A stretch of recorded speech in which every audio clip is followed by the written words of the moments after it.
What's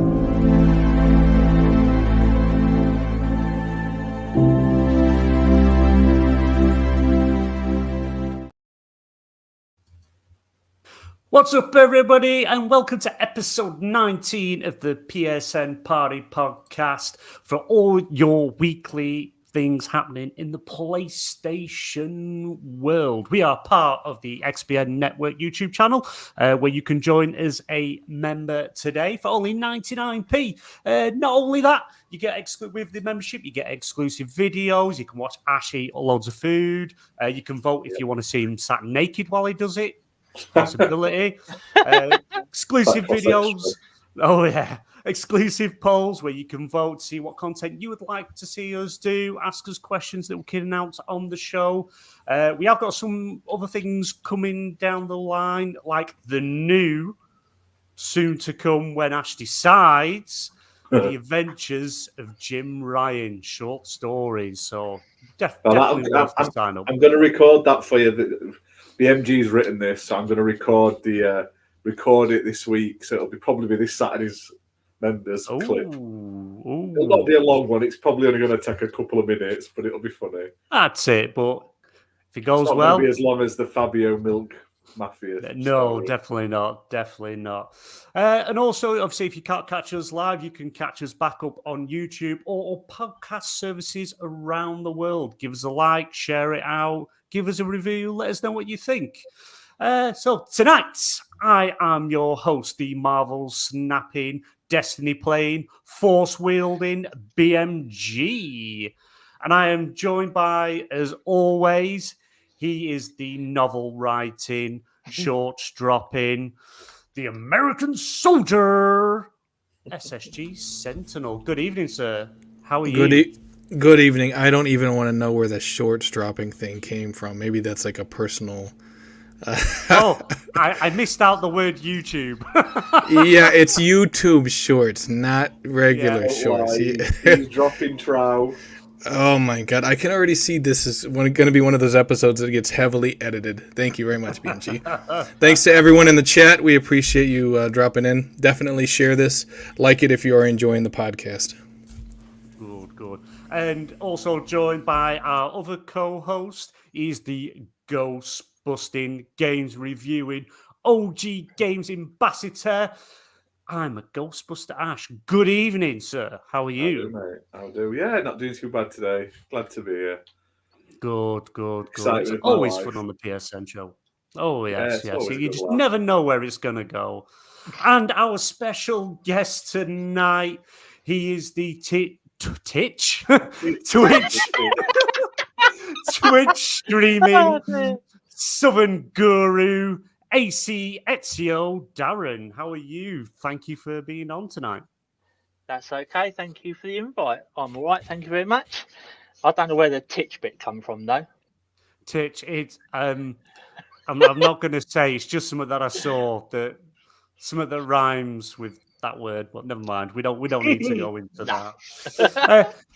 Tonight's topics include Metal Gear Solid 3 is re-recording the main theme with some bit of leaked info. Ubisoft are holding a Division showcase tomorrow and much more. But before we get into all that, and before we get into what we are playing, last week on PSN, I said if we got a new member or a super chat, I would write a poem to Jim Ryan. And not only would I write it, I would read it out live for everyone on this week's PSN. And I think it was Muppet, actually. Muppet dropped us the £5 super chat. And again, thank you, Muppet. You know, very, very generous, a good supporter of the show. And we do love you.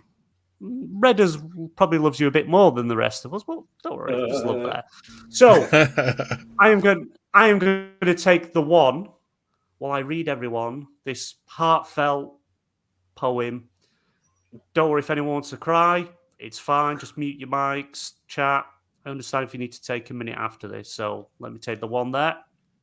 Hello, everyone. I love you all. And here we go. Me. Jim Ryan, CEO of PlayStation. A man whose talent cannot be undone. He leads leads the charge with utmost grace and sets the standard for the gaming race. With his leadership, the brand has soared, expanding its reach like never before. From console to mobile, he's paved the way, making PlayStation a name that's here to stay. His vision is clear, his passion strong. He's driven the company all along. With innovation as his guiding light, he brought joy to gamers day and night. From the classics to the latest trends, Jim Ryan knows what the people want, my friends.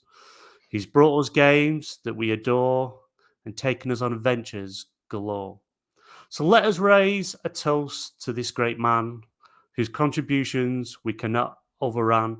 Jim Ryan, CEO of PlayStation, a true legend, gaming's shining sun.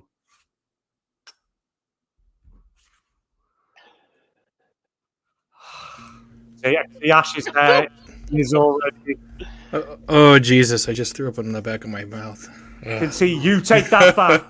Did you actually write that yourself? I wrote that. That is pretty good, actually, for a first attempt. I'm That's not his first attempt. He's written a lot of love letters to That's the only public one. Yes. But we should have saved that for the end to keep the people waiting, like the anticipation. Because I just felt like I needed to get it out. I've been dying to get it out there and just share it with the people, share the love and how we all feel about Sir Jim Ryan. He should be a saint. He should be. We should go and see that guy that wears the little hat on his head and dress whatever it is in wherever it is.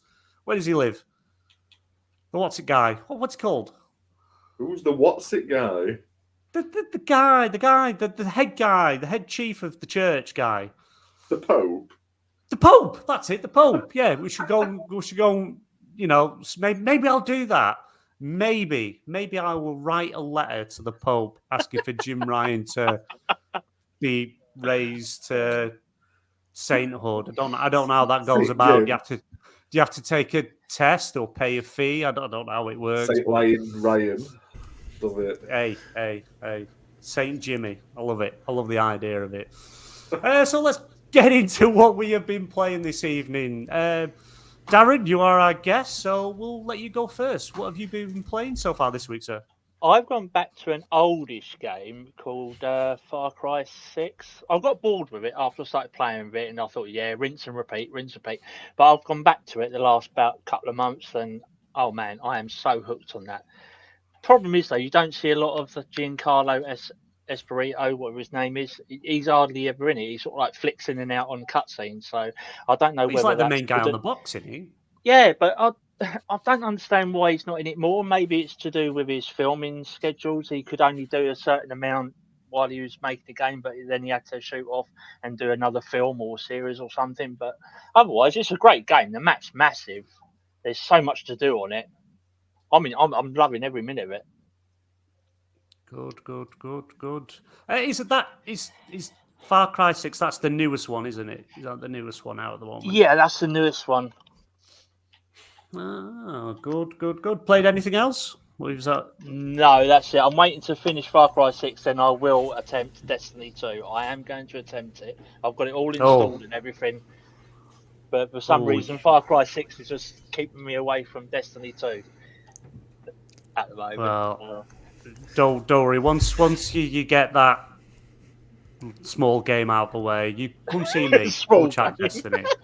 We will have a conversation, and I'll guide you the way to go. But Marvel Snap's where it's at. Marvel Snap, and I'll talk about that. Is it shortly. actually just mobile, or is that on console then? Or no, it's just mobile, free to play. You don't need to pay anything. You know, you can literally do everything in game, gain stuff. There's no pay to win.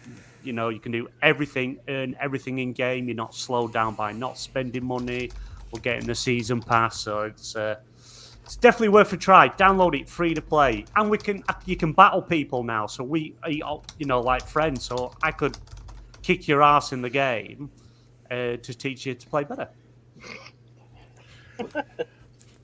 You know, in Darren's defense, I think everybody is using every excuse to stay away from Destiny 2. I'm just saying. I've actually got it installed on both systems, the PS5 I mean, and I do too, but I have like 200 other games that I'm putting in front of Destiny 2. I'm like, nah, I gotta finish these first. But you've got it downloaded though. That's the main thing. I mean, I got a 6 terabyte hard drive, so I mean, I got a lot of stuff downloaded I'll never play. What's the point? What's the point of it downloaded if you're not going to play it? That's just a waste. Just in case.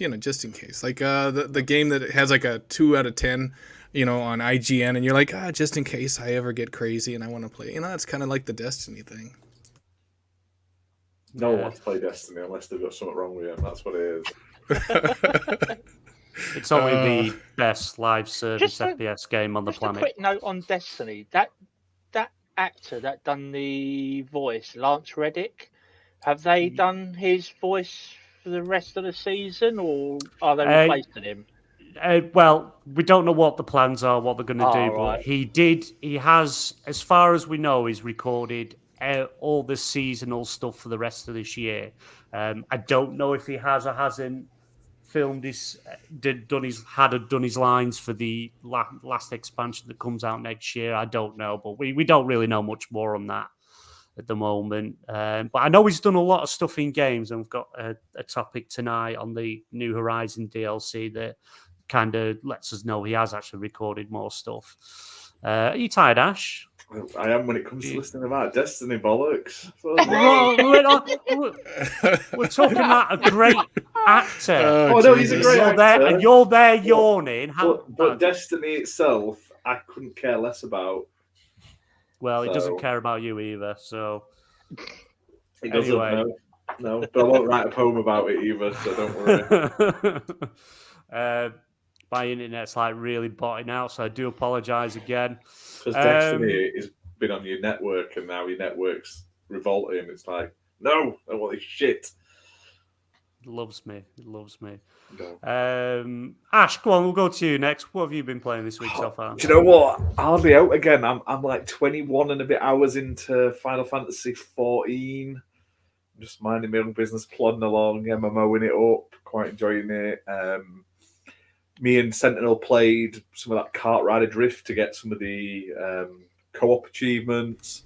And I am very close to finishing the sort of racing pass, like the Season 1 pass. I'm only a couple of levels away, so I'm trying to sort of finish that off over this next week.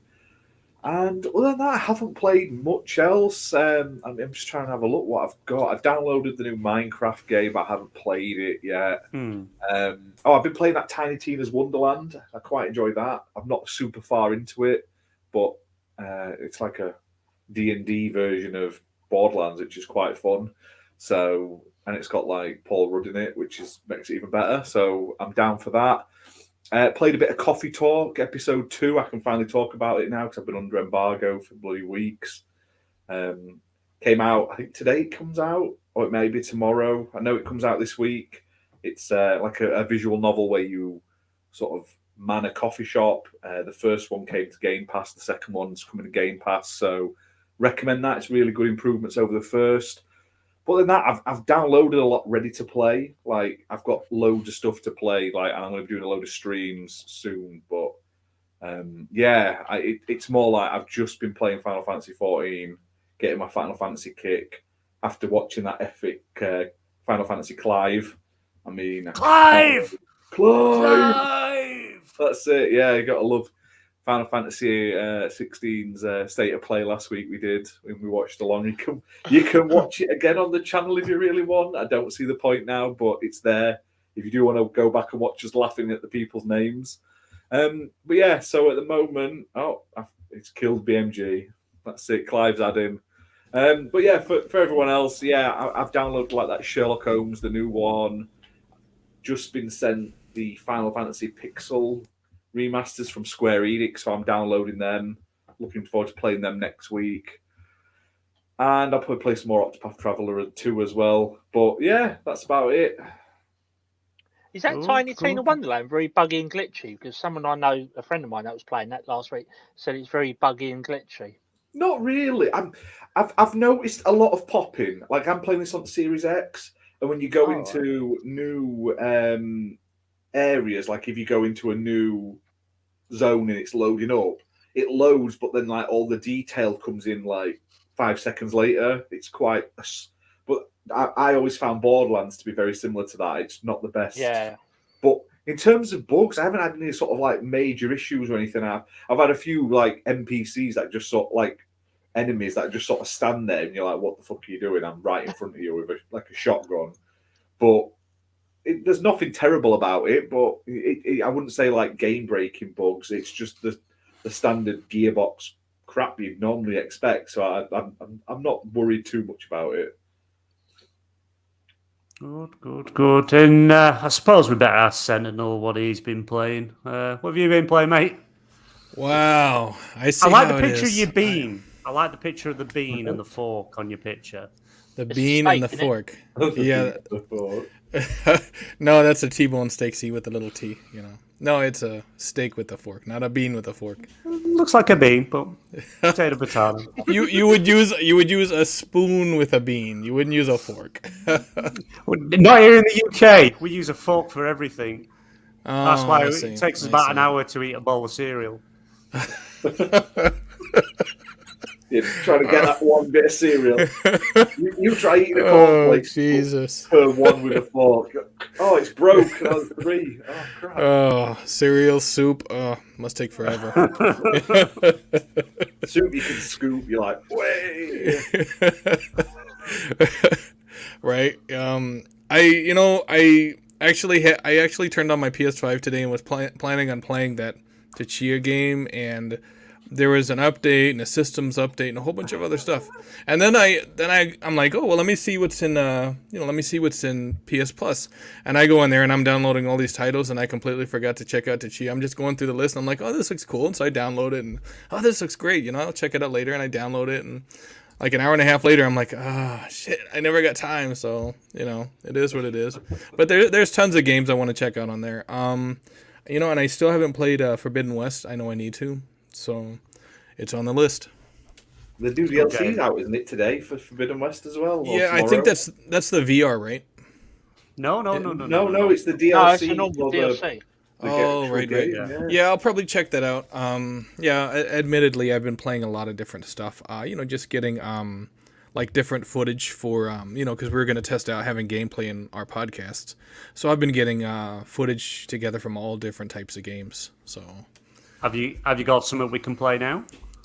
Not on this computer, no. Sorry. I do have tons of it. I probably have 50 hours of it. It's just on another computer that's in another part of my house where it's extremely noisy. So I normally live stream from this one room that doesn't have a lot of the gameplay footage on it. So I need to get a hard drive to be able to get my PS5 footage off, because at the moment I'm like having to cut them down under 3 minutes to then use the mobile. Like it uploads it to your PlayStation account. Yeah. And then you can download it on your phone, which is great for shorts, but for doing like proper videos, I've got footage that's like an hour long for some games, and I've only got the one Xbox hard drive, and for some reason the PS5 one should have it specially formatted to only on PlayStation, which is a right pain in the arse. Yeah. So I need to get another one of those little like 2 terabit external hard drives, so I can start taking footage off. I may have some PS5 footage on. I'll have a quick look while we're chatting. And if I've got some, I'll throw it up for you, BMG. Yeah, that'll do. Might be an old game, though, unfortunately. It don't matter. Everyone loves it. You know what we should do? We should have some gameplay footage from Marvel Snap. There you go, BMG. So, yeah, BMG, it's all on you, mate. Right. Why have you not got footage? You've got to remember, right, as I've said many a times, dust holds my PC together.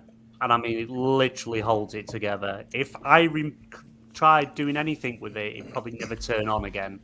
And I have no idea how I get stuff from consoles onto the PC or anything else. I don't understand any of that, because I'm what you call a dum-dum. and that's as I bad wouldn't as call you that. I'd call you something much worse. Yeah, that was putting it tame, so we don't end up getting. You could always have some demonetized. Destiny 2 gameplay on there. Yeah, you No, could. it's on Yeah, Xbox. BMG, play Destiny, record it. Live don't know stream how. Destiny BMG. Why do you not do it? How do you do that from the Xbox? It's different from the PlayStation, isn't it? Well, play it on PlayStation, you big PS fanboy. What are you playing No. at? If I can figure it for next Friday evening, I may live stream Jedi Survivor, which drops on the 28th. I'm the Xbox guy, and I seem to be doing all the PlayStation streams at the moment. I've got like 3 lined up for next week. Yeah. See, I'm here. I prepare the show. I show the good looks. I keep you all entertained. I'm like that Russell guy from Gladiator. Oh, you're like Jim Ryan for PlayStation. He just kind of walks in the room and doesn't really do much. I got it. That's Yeah, it. yeah. Exactly. Are you not entertained? That's me. That's me. Wow. Right, what have I been playing? Here we go. Well, so I'll go what I've been playing. As my usual, Marvel Snap. I like to get a couple of games of that in a day. As I was saying to you, Darren, free to play to download. What card did I get today? Doctor Doom. Awesome card. Sets 2 5 power level bots to the 2 other locations from wherever you put him. Awesome. I won't bore everyone this week with how good Marvel Snap is. Mobile Game of the Year for Game Awards and XBN, but I won't go into all that. I've been playing a bit of Destiny 2 because we sort of got plans. Myself and some other gentlemen I've been speaking to do a bit of a Destiny podcast on XBN. Still planning, still getting a few things together, but I'd expect an announcement on that in the near future. I finished Jedi Fallen Order.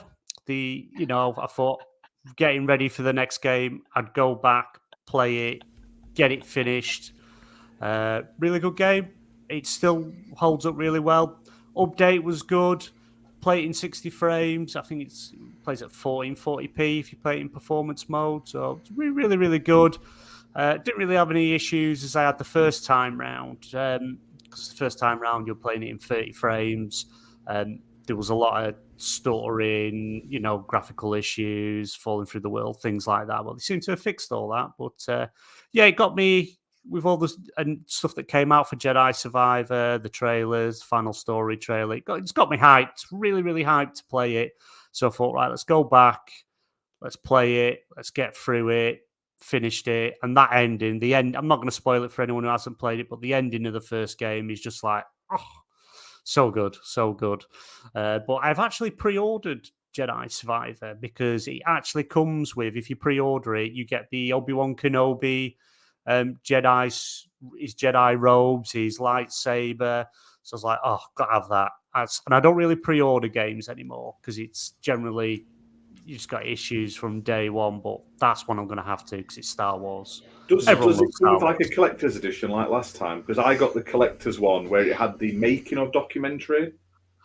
Yeah, which you can find on our channel if you look for it. But I really enjoyed having like stuff like that as an extra. Well, what's the there is I think there's 3 editions, but there's also it's a physical edition. I can't remember the top of my head that company that does Limited Run Games. Yeah. Came back to me. Limited Run Games actually have a version of the game. I think it's about $249.99, and you actually get a replica of the lightsaber. Loads. It comes with a fancy stand in a fancy Jedi box and all that, as well as the game, some more goodies, artwork and things like that. So it's if I had the money, I'd definitely pick that up. But so expensive. But like every now and again, you just like I wanted the Turtles one for the the Shredder's Revenge. That looked amazing. But it was like I say $300. So I was like, I could get that. Or I could buy this game digitally, and I think I ended up buying it for like £6 in the end after playing it on Game Pass for a month. And I was like, I'd love to have the tat that comes in it that I don't need, but it would have been nice to own, but it's a lot of money in it nowadays, and it's a niche, and they've cornered that niche of like charging you way too much for way too little just by saying, well, it's only a limited edition, so buy it now. Just say before Darth Praxis, it's great to see you, mate. I hope recovery's going well. Been like following on Twitter, keeping an eye on things, and hope for a speedy recovery for you, mate. Definitely. Yeah, I'm looking forward to play. I've got this game to play, this Kana. Yeah, you actually played apparently it, PS games. this is the PC version because I didn't have a PS5 at the time, so I played it on PC on Steam. It does look this nice though on PS5 because I have it on PS5. Well, to be fair, I don't have a really powerful gaming PC, so it probably looks better on PS5 than what's being shown. Like my graphics card in my PC will run like GTA 5 at like high. Right. It won't run it much better than that, just especially in like open world games and stuff. But yeah, it was a fun little game. I never got to the end of it because it's just one of those games that came out around the time of everything else. But I'm sure I've heard there's either DLC or it's coming to other platforms soon because obviously the time's passed that it's under Sony's lock and key basically. Yeah, they've just brought see-through over to the Xbox now, aren't they?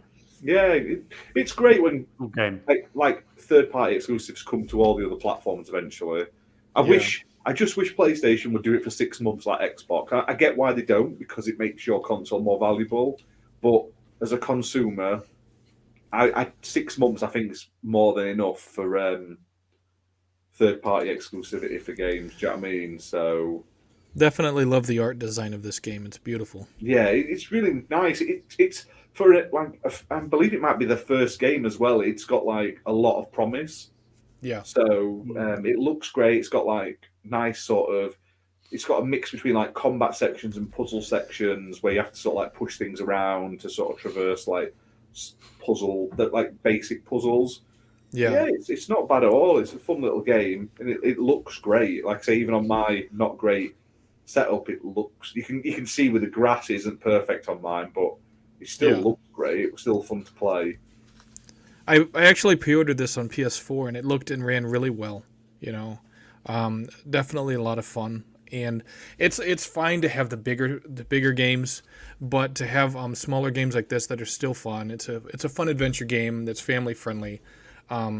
Definitely a great game to check out. You know. Yeah, it might have been coming to PS Plus, which is what I'm thinking of. It might.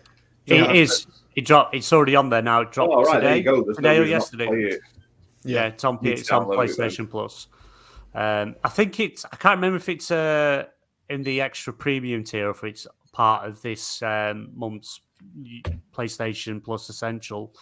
We'll double check that in a bit. To be fair, that's the only problem now. You buy new games and you think, oh damn, I wish I hadn't bought it because 6 months to a year or so later it's in the extra tier or it comes on Game Pass. And you think, oh, what a waste of money.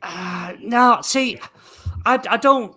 I wouldn't really agree with that personally because it's like that water cooler moment. Everyone's talking about it. If you think.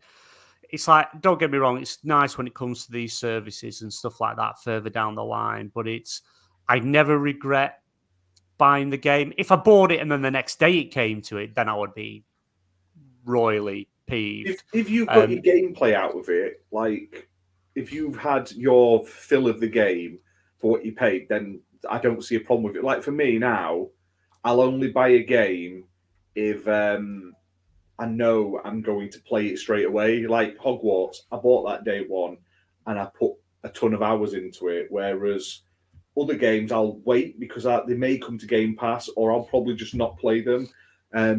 Star Wars, the first Star Wars Jedi one is one of those. I bought it, hardly played it, and it came to bloody EA Play by the time I actually thought about playing it again. So yeah, that dropped in price really quickly, didn't it? And a lot of these, I'd not say first party, but like third-party developers, Ubisoft, EA, stuff like that, they become super cheap straight away. So if you don't want to have to play it day one, then wait. With Ubisoft now, what I'm going to do when a new Assassin's Creed comes out, I'm going to sub for that thing for 1 month, and when it gets discounted the month after, I'll pick it up then. So I've not lost out. Do you know what I mean? So That's what BMG said on Twitter earlier. Just sub to Ubisoft Plus for a month or two while you're playing the game, finish it, and bang, cancel it.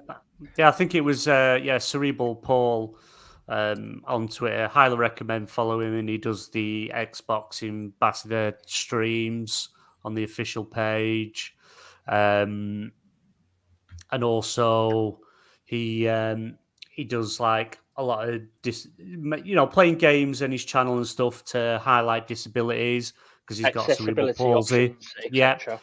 And he'll go through games about the accessibility, what he thinks of it, what they could improve, watch how he plays. He's really, really good. It gives quite a lot of insight, and I know he's been like a part of things to help, feedback for games, with people with disabilities, what could help, what works, and things like that. So he's really, really good guy, and the amount of accessibility options that are now being added into more and more games, he's just absolutely brilliant, and it's always good to check him out and see what he's doing.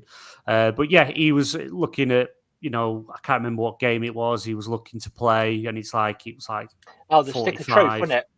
Yeah, and it's like, it's still $45, and obviously we said, look, subscribe. Both the games are in Ubisoft Plus. Subscribe to it.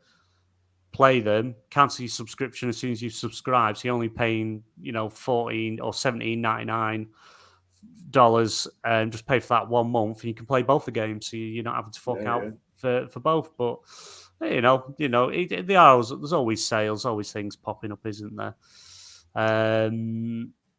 What's that? Oh, let's have a look at that.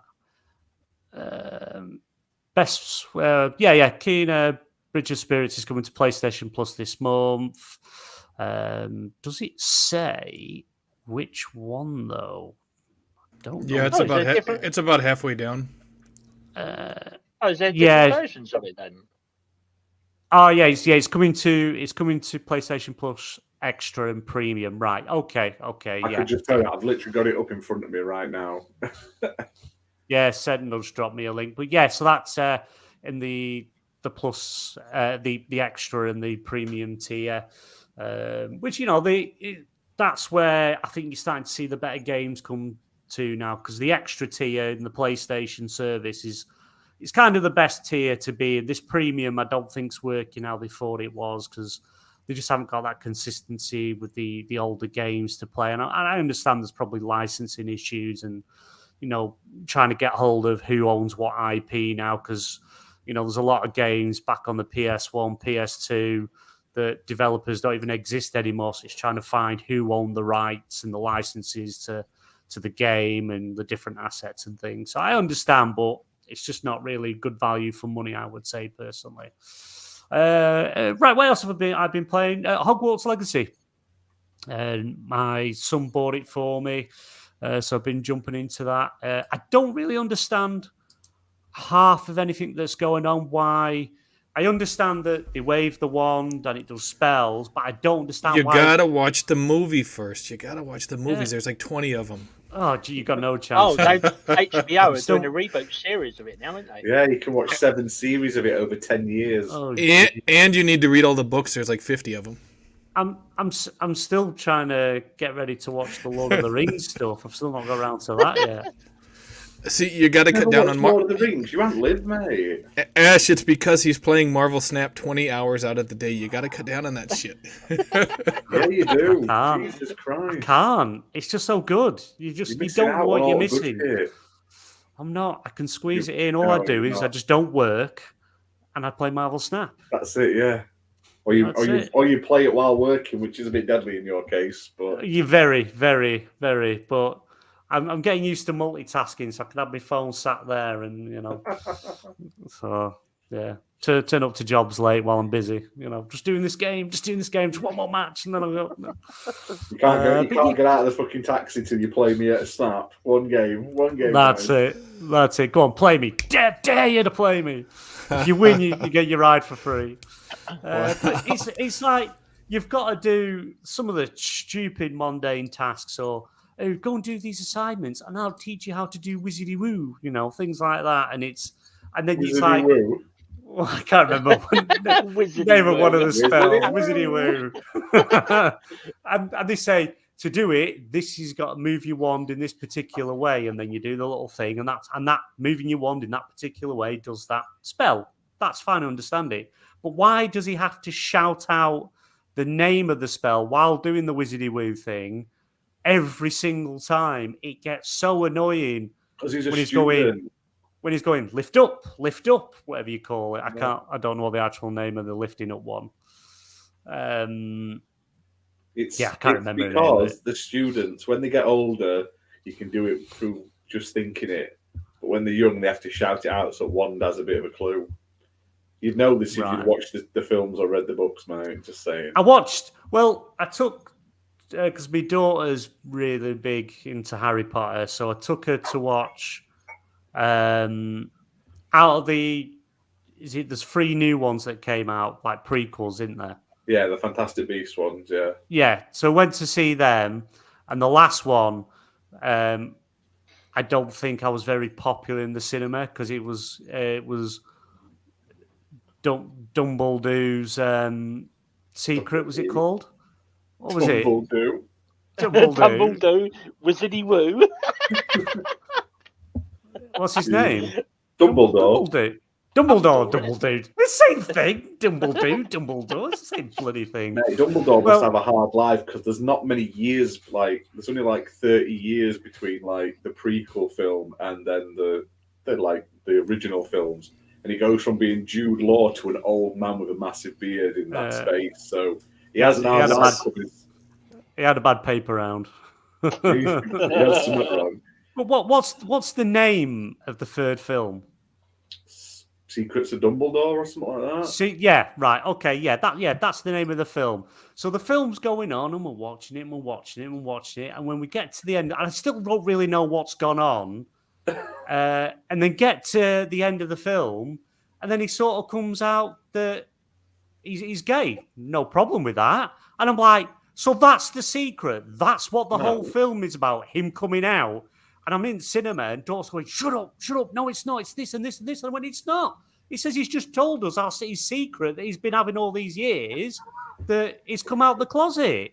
Nothing wrong with that. But he's already gay. It's already established he was gay. That wasn't his secret. I didn't know. You should have watched the other films.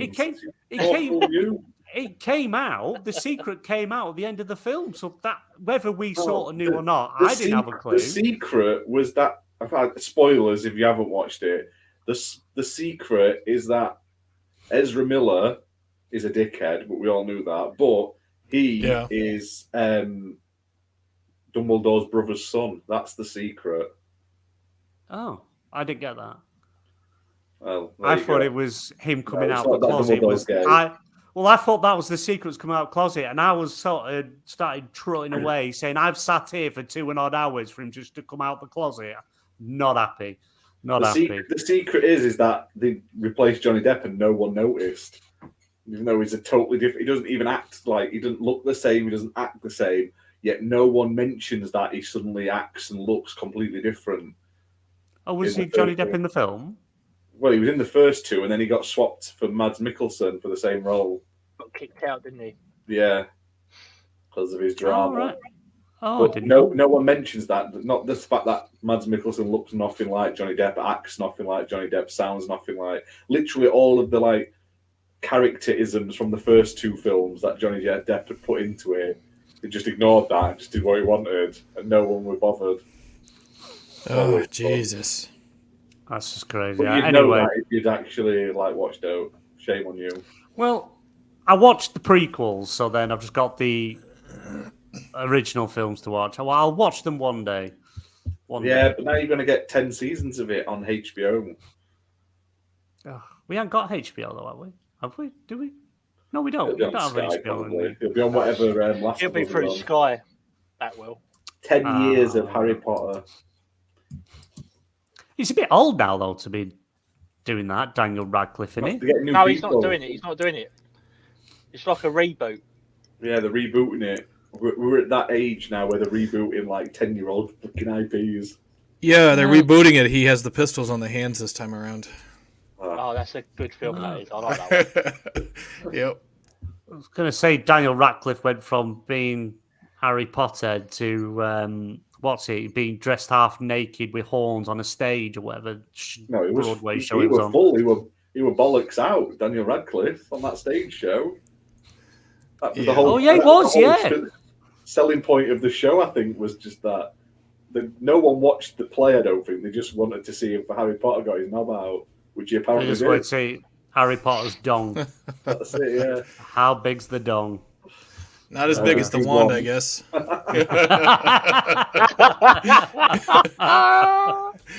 See, great minds think alike. There you go. What's up, Ash? Oh dear. Right, let's get some topics because we're 40 minutes into the show. Probably have to cut a lot of these out now, but it's all right. It's all right. 7 hour long. What you on about, mate? We're going long tonight. 7 hours. Yep, 7 hours. I'm not saying since I've started being on this all the time, we sort of go off topic a lot and we just chat shit. Yeah, it's good. It's good. Like the wandering. Anyway, Donna Burke is working on the Metal Gear Solid 3 theme again. This comes from Grant Taylor Hill from Insider Gaming. It's one of the most anticipated announcements floating around in the world of gaming right now, the Metal Gear Solid 3 remake. It's been teased, rumoured, suggested for years, with most recent claims pointing to a reveal at this year's E3 Expo, which for obvious reasons isn't going to happen now. However, this was yesterday. Voice actor and singer extraordinaire Donna Burke posted a telling tweet that showed the performer herself holding an image of a familiar-looking cat adorned in an eye patch and sporting a horn, under which the caption "Snake Eater" was written. It was then revealed that she was almost definitely in a recording studio working on the new version of the theme song. This wouldn't be the first time that Donna Burke has lent her lyrical talents to Konami for the use of the Metal Gear Solid franchise. For this particular track, too, for the release of Metal Gear Solid 5, The Phantom Pain, where she provided a 1980s themed cover of Snake Eater, which is an amazing song. If you played Metal Gear Solid 3, which I would still say today is the best game in the series, and sadly, you can't buy it anymore because it was delisted because Konami hadn't renewed the licenses for some of the historical footage, which I think it was last year. They said, "Don't worry, it'll be back up to buy soon," and it never has turned back up since, which probably lends more credence to this. Now it seems she's back at it in the studio and working on what is maybe a new version of the very same song. And of course, it is being claimed that she'd only be doing that for Metal Gear Solid 3 Remake. If the image of Donna Burke holding the Big Boss themed cat picture with the title Snake Eater wasn't enough, one eagle-eyed user dived in a little deeper in the follow-up images. Further shots of the studio were offered up, including one that showed people sitting at a desk analysing something on a computer screen. On that desk, there were sheets of paper. Ooh. On those sheets of paper were the lyrics for the Snake Eater song and other references to Metal Gear Solid.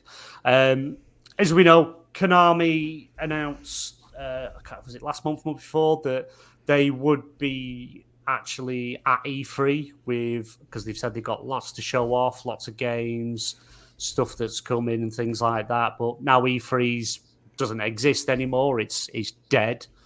E3 is officially dead and never coming back. There's Jeff Keighley's stood over the grave, pissing on it, which he's been trying to do for a while. So kind of begs the question, where's Konami going to show up? Are we going to see multiple games at multiple showcases? Are we just going to see like its own showcase like they did for, was it Silent Hill they did it for? Was it Silent Hill? Yeah, they did the Silent Hill one a few months ago, didn't they? When they were showing the remakes. Nice. And all those different studios that were doing them. Can't hear you, Ash, because you've muted your mic. Jesus. BMG's like, oh, Ash, you muted your mic, but it's really on BMG's end. He's like, oh, keep trying. I could do you gotta reboot your computer. I keep clicking it.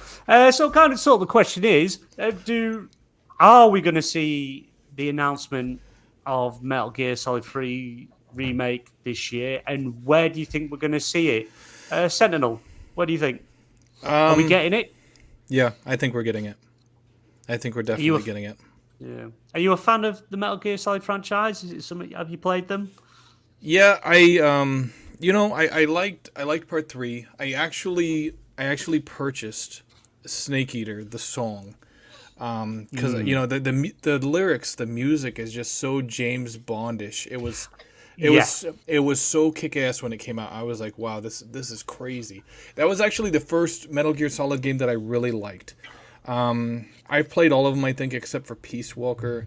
But hearing that, the artist who recorded or who sung that song originally is redoing the song, it definitely is an indicator that they're doing a at least a remastered version, but I would say more likely a remake, where they kind of build it from the ground up. I really would love to see, I'd love to see it on the remake level that Capcom has done with their Resident Evil games, where they completely rebuild it up from the ground up. And it's because of how the control scheme has changed. Because, of course, with Metal Gear Solid, Ground Zeroes, and then later on the Phantom Pain, they changed the way that Metal Gear Solid actually works, gameplay-wise. And I feel like that's part of the reason why they're going back now. And they're saying, hey, we need to completely remake Metal Gear Solid 3 so it's more in line with how Metal Gear Solid is now. Because back then, we were used to the controls because that's where it was from the foundations. But gamers now are more used to that open world formula. And you can still do that with Metal Gear Solid 3, but you have to rework so much stuff. Yeah, because I think a lot of people have also been like wondering why you're doing Metal Gear Solid 3 first. Why aren't you doing the first game and go and doing it, in the order they came out? But Metal Gear Solid 3 Snake Eater is technically would be the first game, because that is how Snake became Big Boss. And you know what though? I mean, I hope spoilers. I don't want to play it now. Spoilers. They could actually be doing all 3, but they're only talking about Metal Gear Solid 3. I was going to say that they could be doing the other 1 and 2 with the 3 and bring them out as a triple pack, but not say nothing. Just say, "Oh, we're doing number 3 at the moment." Yeah, they could. They could be doing that. Yeah, I don't think you get all 3 at once. I think who would be making it though? It's Konami. Oh, it's actually Konami, not Bluepoint. As long as it's not Grove Street Games, we'll be fine. Yeah. You say that, but Konami haven't made a good Metal Gear since what's his face left. Like Kojima left, and Metal Gear Solid, what was it? Survive came out, and it was a bag of shit. Everything's been shit Metal Gear. So that was horrible. I played the first 2. I think it was number 4, the Phantom Pain or something. No, number 4 was Guns and Patriots. Oh, that's it. That's that. Well, about an hour's worth of cutscenes, I think it was, or maybe longer. Then I played the trial version he brought out. Then he brought out the Phantom Pain, didn't he? Yeah, Ground Zeroes was a prequel. That's it. Yeah, I played that, and then the last one, but I've never played the Snake Eater one though. And what kind of drove Kojima away from Konami is all the controversy that was surrounding Metal Gear Solid 5, The Phantom Pain. We heard it throughout the years, how long it was taking. Konami was getting pissed off. They were like, why is it taking so long? Kojima had come out publicly and said when he saw the grand scope of Grand Theft Auto 5, he felt depressed and filled with anxiety because of how grand and how glorious it looked. And it's like, don't try to build a Grand Theft Auto game, just build Metal Gear Solid 5. Even the version he released was unfinished. There were missions that he just never got to finish. There's no ending. The game does technically got no ending. They shoved a cutscene at the end that the game's not finished, and it never will be. Which is sad to say. It's never going to be finished. But and I don't see them ever mending the fence with him, just because of it's like they went scorched earth with him, especially when he was supposed to receive that award. And they refused to allow him to go to the awards show to receive the award, you remember? And I think Jeff Keighley had actually said something about that. That Jeff Keighley wouldn't allow that. Jeff Keighley was like, yeah. "Oh, get his trousers down." He would have been very unhappy. He already bought the fucking gallon of lube. Oh my god! You're worried about me saying something that's gonna get the podcast pulled. I don't think it's me this episode. Well, I've not said anything offensive. All I've said is Jeff Keighley would probably have bought a very big tub of lubrication gel for his own personal use. Jesus Just because he fantasises over Kojima is totally different. Yeah. So if number 3's been done by Konami, does that actually mean? Because there's been rumours for the last few years, isn't there, that Bluepoint, the remake studio for Sony, is doing Metal Gear Solid 1 and 2. So does that mean we're going to be getting number 1 and 2 by them, or no? We don't know. The rumor was going around for a long time that Bluepoint was working on the remake of the original Metal Gear Solid, but Bluepoint came out last year and said they're working on something new. So I don't think, you could technically say a remake something new because you're remaking it, but we don't know. But Konami, over the last couple of years or so, have started moving back into games. They recently had that DLC for, was it Celeste? I've not seen that. A Castlevania DLC. Oh yeah, Castlevania DLC. Yeah, I think it's Celeste. What's funny is all you guys getting all like excited over that, and it's just going to be a new song recorder for a Punchico machine. Let's not deny it. It's that possibility. Oh my god! Don't you even say that. She's recorded a new version of the famous song to play on a trailer for a new T-shirt or a new skateboard with Snake's face on it. Or Konami is opening up their own casino, and she's going to be like she's going to be the main act. Yep. She's re-recorded that, and actually it's going to be that, but it's going to be the video is going to be Pyramid Head singing it, because Pyramid Head seems to be in everything for Konami nowadays. So Konami's been tightly in with Sony, haven't they, over the years? So I would imagine they'd show it off at probably a Sony show first. You don't know, but Metal Gear Solid isn't. It's not a PlayStation franchise anymore. Started on Nintendo. The PS1 had the exclusive. Yeah, that's right. The second one, the original game got remade exclusively for the Nintendo GameCube, which is a great game. Yeah. That should get re-released or remastered on other systems because it's a very good remake. It came out to Xbox. Xbox got that HD collection. The HD collection, and it was on the HD collection was on for ages on the the Xbox compared to the PlayStation. But then there was the PSP exclusive stuff.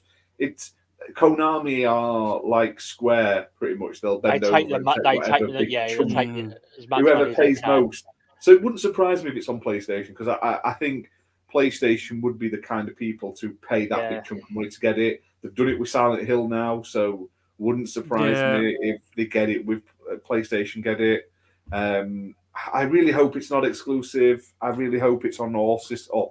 Both systems, because it's not going to play on Switch, is it? Let's not lie. No. Or as someone was saying earlier, maybe a 6-month exclusive and then move it. I doubt it. If it comes to PlayStation first, it ain't ever coming to Xbox. Pretty much, it'll be like Final Fantasy. It'll be limited time, but the time limit never seems to end. Yeah, I think it's going to be multi-plat, because they've kind of moving back into games. There was an announcement last week or week before where they're doing that. They've now got this new building for innovation and working with this other company. I think they'd rather go multi-plat, not just shove all the eggs in one basket. But Summer Games Fest, Jeff Keighley's show, no, there's a chance there could be something shown there, but I think Jeff sort of burnt his bridges with Konami after publicly shaming them live at the Game Awards a few years back. So we'll see. But they're going to turn up somewhere over the summer period, but it's who show and where. So we'll just have to I think it's the Bloober team doing that, Luke. I think the Silent Hill 2 remake. Is it the Bloober team doing it? Yeah. I thought so. No. Yeah. Oh, sorry. Yeah, I thought you said. Yeah, it's Bloober doing it for Bloober. Sony. You're right. Yeah. I don't know why people like. I really want it to be good. That's my PlayStation pad going crazy. I really want it to be good, but also like the last Bloober game was the medium, and everyone said it was rubbish. So like, I don't know why they suddenly think Silent Hill 2 is going to be the next like masterpiece. I'm just saying, Bloober don't do bad horror games, but Bloober don't do Silent Hill 2 level horror games. Do you know what I mean? They did. Did they do? They did the medium, didn't they? Yeah, And the Blair Witch.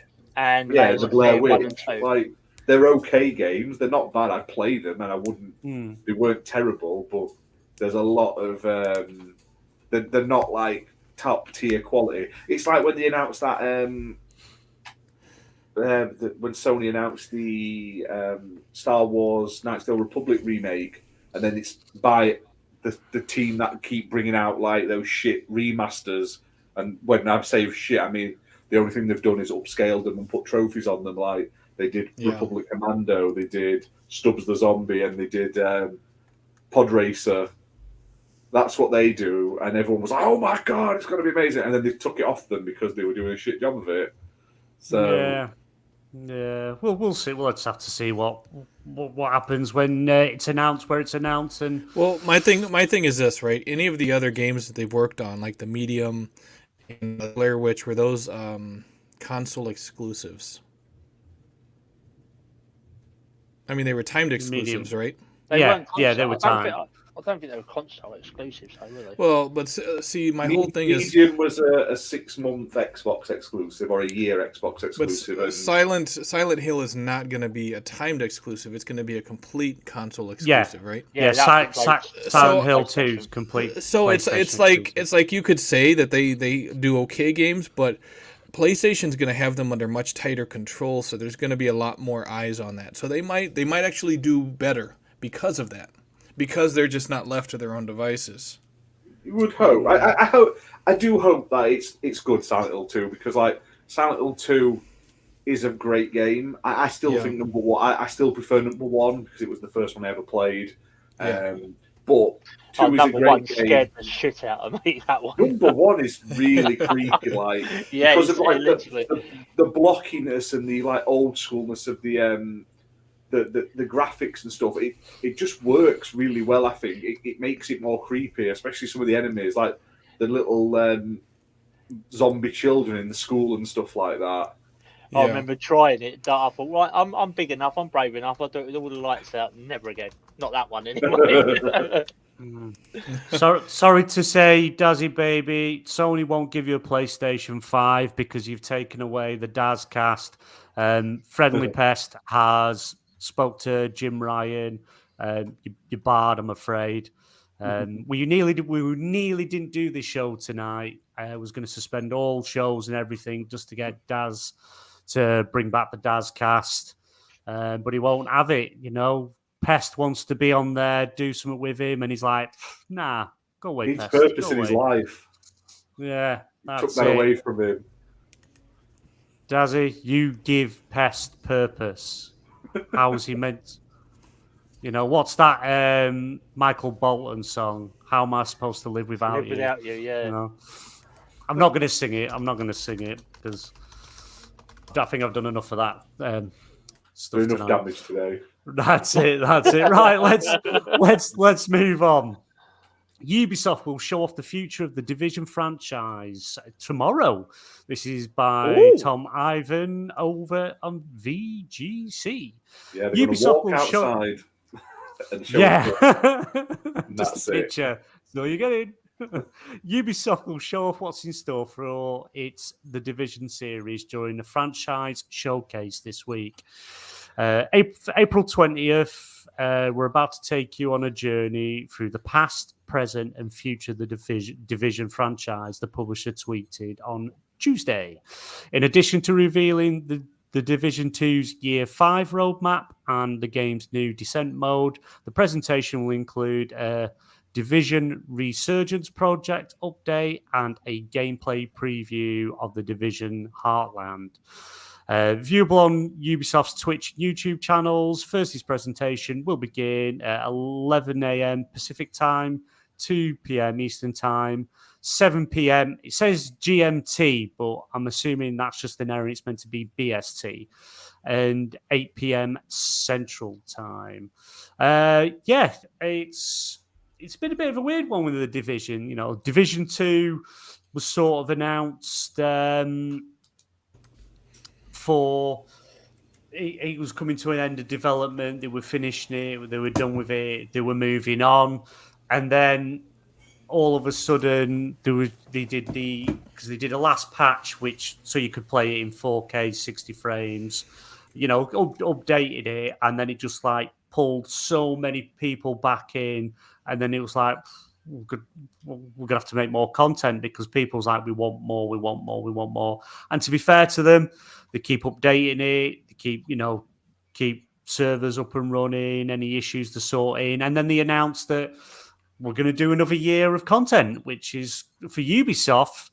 Normally, when they say we're done, that's it. They are done, and they just leave it to die, really, and then eventually turn servers off. So the fact that the team I can't remember the name of the studio, the actual studio that's working on the Division, but do another year's worth of content whilst also making the mobile game, which is Heartlands. And also, there's the Division Resurgence project, which is going to be a console game as well. It's really good. I don't think we're going to do a watch along or anything for it. We'll just catch the news as we're live on XBL tomorrow. Yeah, so you don't want to see our faces. It was massive entertainment. Yeah, but it's. I like the Division. Played the first one, enjoyed it. I've got the second one, haven't completed it because I started playing it with a couple of friends. They dropped off, and it was kind of like I didn't really want to go through the game on my own because I like them type of games where you're working with people. So if anyone is actually up for the Division 2, I'll happily re-download it on Xbox, and I've still got it I'm installed. happy to play. Yeah, I'm happy to Massive Entertainment developed it. Massive, that's it. Yeah, they're working on the new Star Wars game. So they're juggling a lot of projects at the moment, which is good. So are you guys a fan of the Division? Is there anything you're expecting to see at this? Are you looking forward to getting more content again for Division 2? Darren, come to you first. What do you think? I honestly didn't know they was doing it till you just mentioned it, so I should be watching it because I dip in and out of Division 2 on the Xbox still. I've still got one part of the DLC. I think it was King of New York or something. I've got one of the bosses to do on there, but I usually play with about 2 or 3 other people, but they've dropped out now because they've done the DLC, so they're not playing it anymore. But I'll still dip in and out of it. I love it. Is there much replayability in it? It's like, just as an example for Destiny, where you've done the story, you've got weeklies to do, content, raids, dungeons, and stuff like that to keep you going through the week until reset. Yeah, they have. Is Division 2 the sort of same thing? Yeah, they've got a thing called the Dark Zone or something where you go in against other players and you try and get as best loot stuff as you can. Obviously, if you die before you get it out, you lose it. Basically, I've never done it myself. Not that Dark Zone bit. I'll stick out of that one. I'm not brave enough to try that. Yeah. But no, it's it's got to pique my interest again. It's like I bought it, played it, ended up I had no one to play it with, and I thought, I don't want to do it on my own because a lot of the stuff I still don't understand in the game, and I just don't want to try and make my way through it and not understand what I'm doing. Because obviously it's that live service element as well. You've got to get all the upgrade for your weapons, your base, and things like that. And I struggle a bit with that. You can set up your own clan. So if there's about 4, 5, 6 of you, you just mark it. You've got to get to I think it's a certain level you've got to get to in it. And then you go to, I think it was the White House in the base bit there. You go into this room where you can set up your own clan name and put all your members in there so you can just get on. And whatever you were, if none of your clan are on there and you're playing it, your clan gets the goodies. That's what I was led to believe anyway. Right. Right. Yeah, it's like so Luke's just saying it's quite a lot like Destiny. So yeah, I think it might be worth having a jump in and see, even if I just get Warlord. through all the story stuff. Yeah, because I've got the package I got came with all the content anyway. So even if it's worth giving it a try and just seeing how it plays, I've got it, I own it. I might as well reinstall it and give it a bash. Ash, what about you? You fan of the Division? Did you play that series? I Did you do played number 2? 2 a little bit. I played 1 for like 2 hours once with a mate, like right at the beginning of the game. It was free. Did they give it away free on like Epic or something like that at one point? Yeah. So I On the played Epic that Store. then, and then I did buy number 2 on Xbox. I got a little map with it and everything, but I haven't played it to the end. And it's one of those games that I don't enjoy playing solo. And then, like I say, I didn't have any friends to play it with, so it's been sort of sat there in my pile of maybe I'll finish this one day, but probably won't. So Yeah, I mean, it's one of them games, them type of games. It's like there's games I want to play on my own. Especially on the PlayStation side, the story-driven, big cinematic games that I like playing them on my own, having that experience, and then talking about it and things like that. But like games like Destiny, The Division, and things like that, I like to play with friends, so we're all experiencing it at the same time. Like Sea of Thieves. Sea of Thieves is not a game you can enjoy and play on your own. I don't care who says you can. no. Yeah, unless you've got some weird fucking. Not unless someone falls asleep while you're playing it and like you crash the ship. Yeah. Sea of Thieves is fun, but it's one of those games. It's a social game. If you Yeah. honestly don't think it, if you have fun of Sea of Thieves on your own, there's something wrong with you. Because playing solo is one of the worst things. It's the most boring experience because all you end up doing, you spend so much time having to sort yourself out and get your everything set up and stuff like that, and just nothing happens from it. Do you know what I mean? And you end up spending all your time trying to avoid being killed literally all the time, all the way through. So Yeah, but no, we enjoyed it. We had a laugh. It's just one of the games you can jump in, have a laugh, and be done with it. It's like I don't do racing games, and I know UK Daz was in the chat, but I have never played a racing game. Haven't played racing games. Never played a racing game, and I like the idea of Disney's Speedstorm, which dropped today. there's a 2-hour trial if you've got PS Plus Premium Mega. So. Oh right. So the free trial, I didn't. No, I think I'll probably play on the Xbox with it, but because I said I'm not paying $24.99 for it. I want to play it, but I don't want to play it that much because I don't know what I'm getting. But that's for the Founders Pack, isn't it? The actual free to play comes out next week. The problem with this game, because I played the beta, it's a fun little game, and it's not going to be a bad little racing game, but it's very heavy microtransactions. So. Imagine if any of you has played Multiversus, where you only get a couple of characters. That is going to be this racing game. You literally have to grind to get all the characters for free, or you can literally buy these packs to pay for them, and you get them outright, which kind of makes sense because you sort of end up paying for like the standard game price to get all the characters, but you could get screwed like with Multiversus where they just take it away. So it's not something you ideally want to do unless you've got a lot of cash spare. And so it looked good. It looked a bit Mario Kart-y. It but basically all Disney is, characters. but with Disney characters and Disney environments. The only downside, all of the Disney characters like that, your memorable Disney characters, are all wearing racing jumpsuits. So, like you've got Sully from Monsters Inc. in a jumpsuit instead of like being all blue and furry, like Jack Sparrow in a fucking jumpsuit instead of being in his Jack Sparrow costume, which I don't think they needed to be in racing suits. I get it, they're driving racing cars, and all the cars are just like normal cars, like carts. They should be like Jack Sparrow should be driving like a cart boat. Sully should be driving like a door from Monsters Inc. or something like that. So it's just I wonder if stuff will change. Weird. Yeah, we might find they have alternate costumes, which you'll have to pay for. Yeah, but we'll have to wait and see. It wouldn't surprise me if all the good costumes you have to pay for, but the beta heavily implied it was going to be very heavy. Because normally I would pick it up. I would have even paid for one of the starter packs or something, but I haven't because of how heavy it looks like it's going to be microtransactions. Like you'd pay 25 quid and you only get 2 extra characters or something like that. 2 characters in a racing game plus the one you get for free for starting. Is that no. for 25? No. Yeah, wait for the free to play. Yeah, get it on free to play. But it goes free to play next week. Yeah, I believe so. Next week it goes free to play. Yeah, full release. You can get 2 hours free right now on PlayStation if you're a subscriber. It's like a trial, but what's the point? You may as well just wait and just play it next week because 2 hours ain't going to get you. Well, you'd know if you like it or not, but you could just play it for free. Do you know what I mean? So I definitely want to play it. I definitely want to give it a try. It looks I like stuff that's Disney. We'll do a stream of it next week or something when it's out. We'll definitely have to do it. Yeah, we'll figure it. Yeah, we'll figure it. Sentinel, what about you? Are you a fan of the Division franchise? Are you looking forward to seeing what the future of the Division is?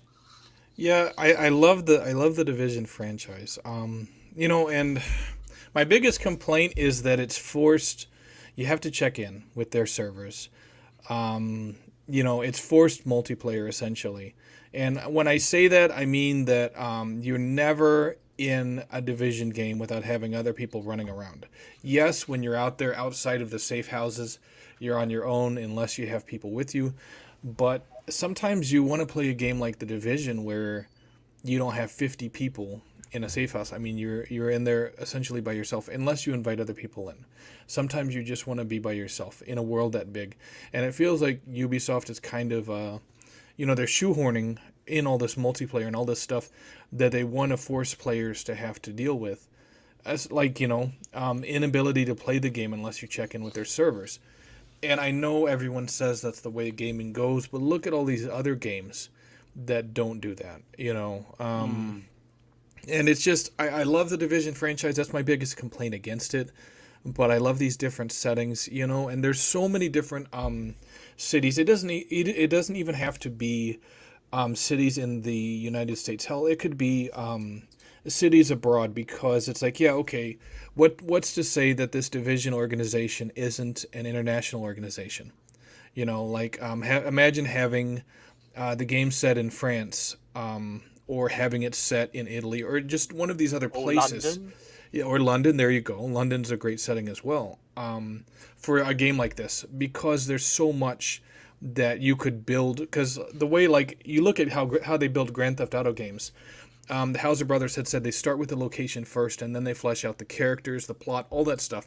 So you have so many cities outside of the United States you could use as well for Division plots that would be phenomenal. You can use landmarks, the architecture of a lot of these cities, would be a major selling point for this type of game. And it feels like they're just spinning their wheels. It feels like they have such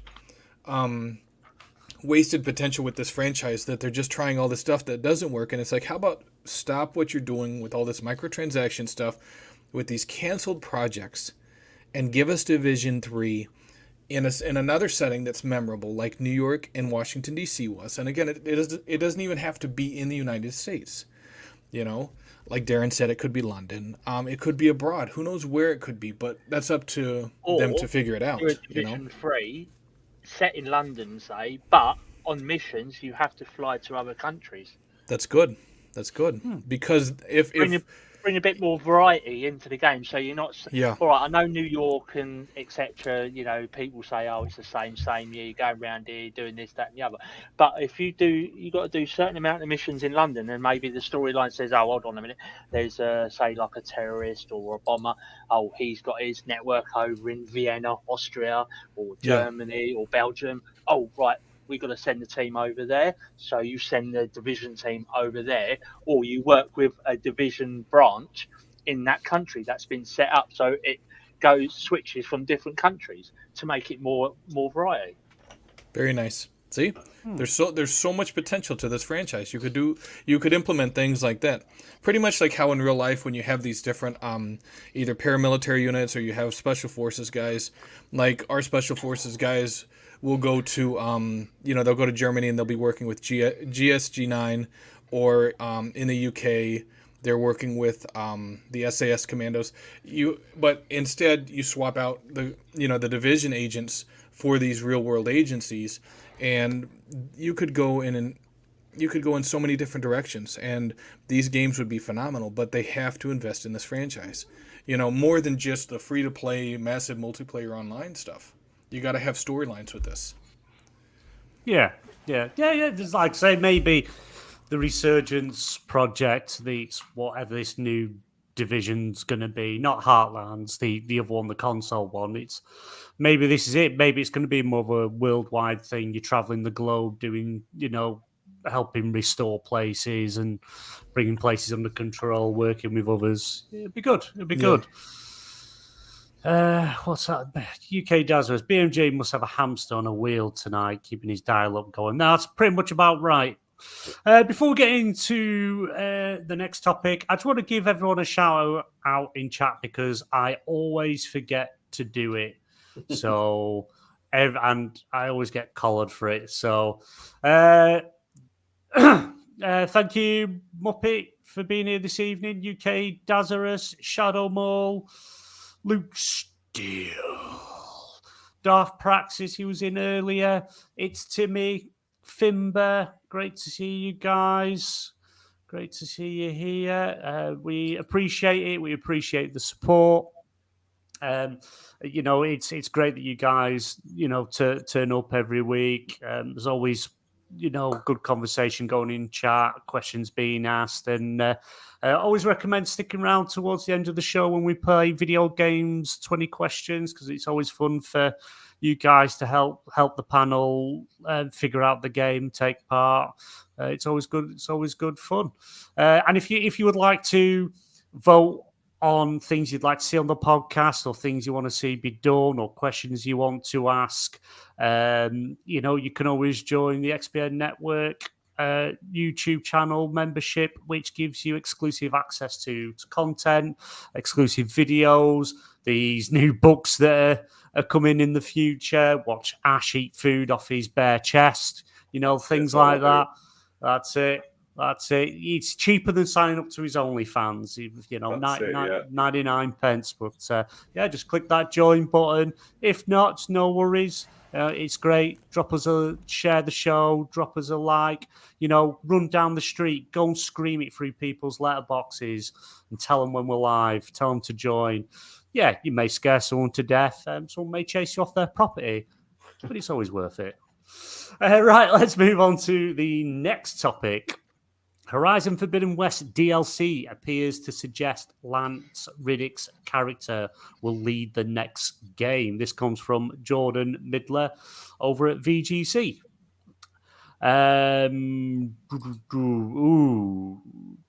Right. This story is going to have a few spoilers. So if you are going to be playing the DLC, I recommend just muting. I'll raise my hand up when I've read the article. So this is your final warning. Then I'm going to read it. The conclusion to Horizon Forbidden West expansion has suggested that Lance Riddick's character was planned to once again take a central focus in the third Horizon game. That's why I said, Luke, just people mute stuff. I'll try and skip some bits as best as I can. Horizon Forbidden West, Burning Shores, which is released today, sees Aloy travel to the ruins of Los Angeles in order to track down something that happened in the main game. There you go. I'm missing a couple of bits out, Luke.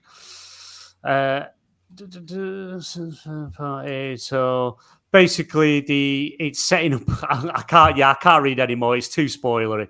Essentially, it's the new expansion sets up the new game which includes the character played by Lance Riddick. So, what happens there? Where does that lead? Has Lance Riddick actually even recorded anything for the next game? Because we knew it was going to be a Horizon 3, because if you finish Forbidden West, same as the first game, kind of it teases there's going to be something else. Is any of you interested in the Horizon series? Are you going to be playing the DLC? Do we think we're going to have Lance Reddick and his character in the third game? Ash, what do you think? I haven't played the DLCs yet, so I can't really comment on it too much. But I hope he's in it. Like I say, he's a great actor. It's a shame, obviously, what happened. But yeah, like I say, I hope he's in it. Like I said, I hope he recorded everything in advance and they're not sort of shoehorning like half-done stuff in.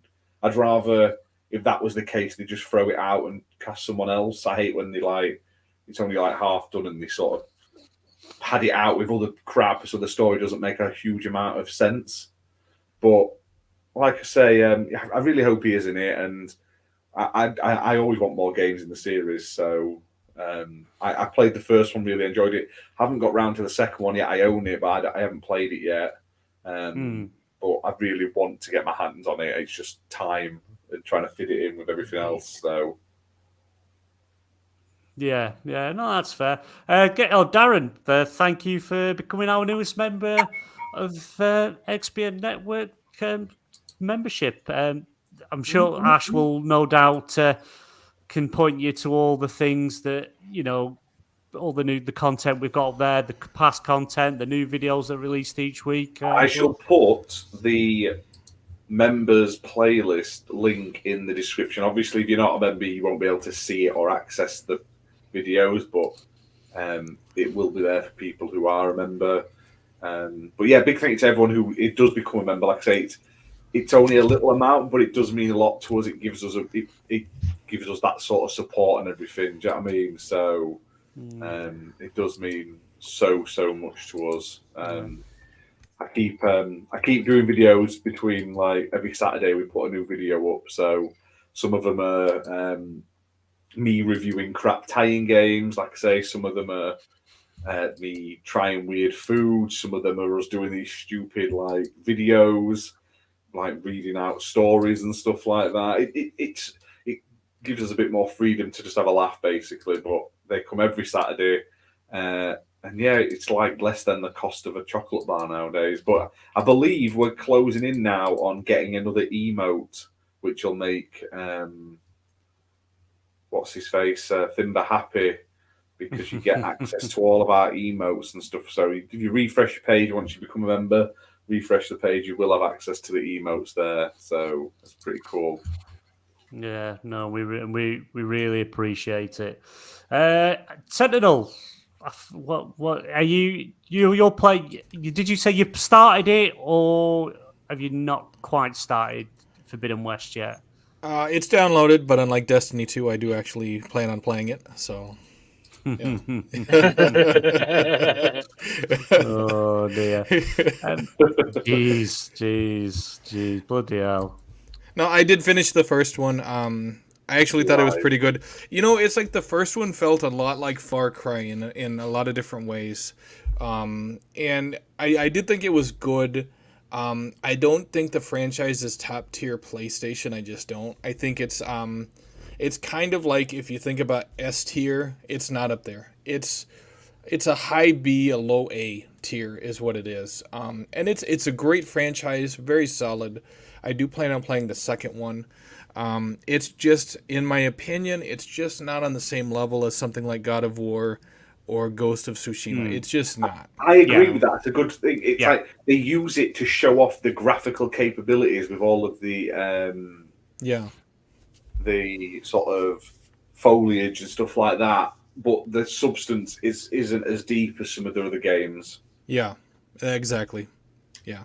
No, I do agree. It's they've gone from always doing the Killzone franchise to then switching it up into Horizon. So for the fact that it's their second game they've made, it's definitely, I wouldn't say come on leaps and bounds, but it's definitely getting better as they go on. Okay. So I want to ask everyone on the panel this.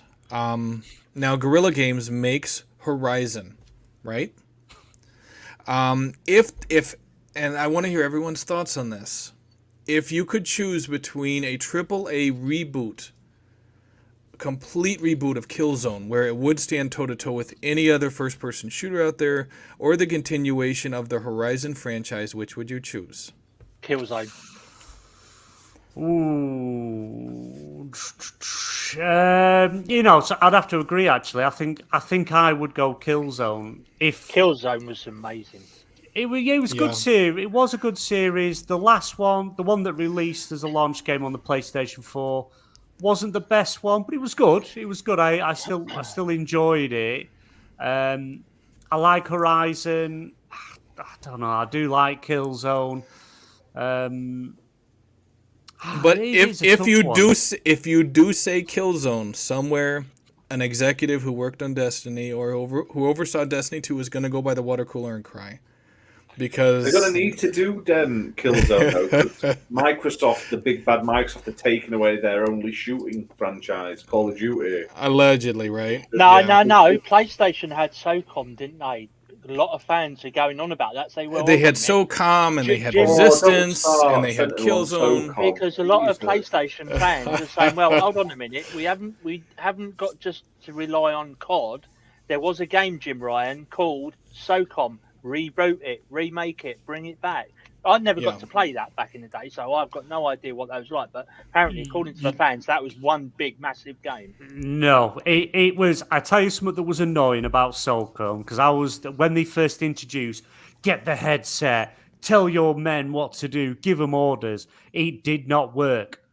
You'd call out whatever the call sign is, go left, flank, do that, and they just wouldn't do it. They'd just stand there. You've got to talk in an American accent. That's why. Twirling around they'd just twirl around with the guns. I'm like, what are you doing, man? He's shooting you. Shoot back. Shoot. Kill. You're not meant to be talking in Destiny language, though, are you? This was the Destiny didn't even exist then. This is back on the PlayStation 2. Yeah, I got the Destiny 2 language. Twirl. Hit him with sparkles. Yeah.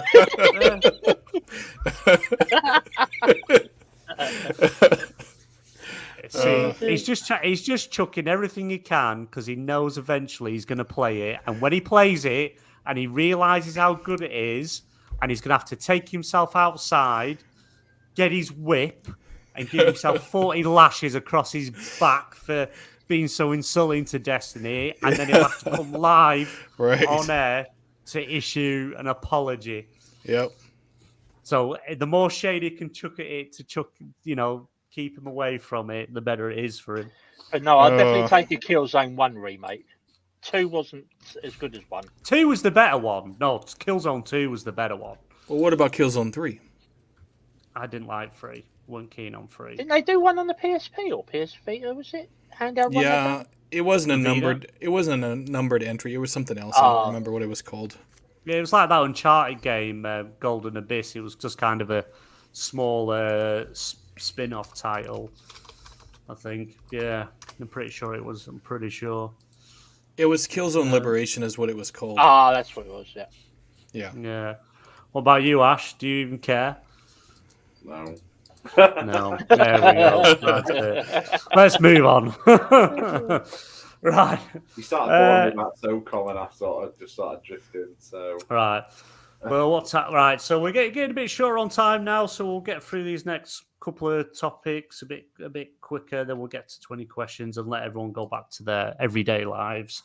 I'm looking forward to Jedi Survivor, and it's quite one of my most anticipated games of the year. But the downside to it is shown by Zanmina Khan over at PlayStation Lifestyle. Star Wars Jedi Survivor's massive PlayStation 5 file size has been confirmed. Star Wars Jedi Survivor PS5 file size has been confirmed, and it is going to be ginormous, as we previously thought. Earlier this month, EA revealed that the game will occupy a whopping 155 gigabytes of space on PC, although it didn't announce anything for the PlayStation 5 or other consoles.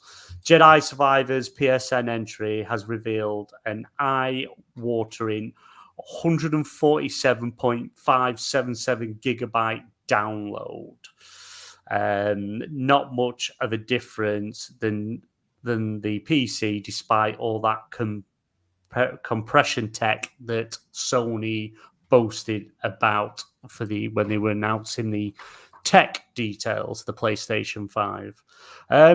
So why are games still this big with all these technology these consoles have got to be able to compress these? Because that was the whole thing that, especially PlayStation, Mark Cerny, where he stood on the stage, looking at them shadow things that just kept moving, silhouette things. It was like Home Alone, where he was pulling that thing along, going past the screen.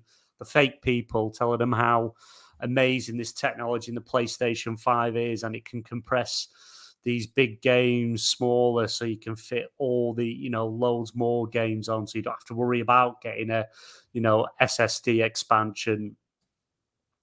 So it's just beyond me. Should we still be getting game sizes this big, considering like God of War was 80 gig, Hogwarts I think is 83 gig on the console, which obviously is still big but a lot smaller. It's like, what the hell's this game got? That's a bigger install than COD, isn't it?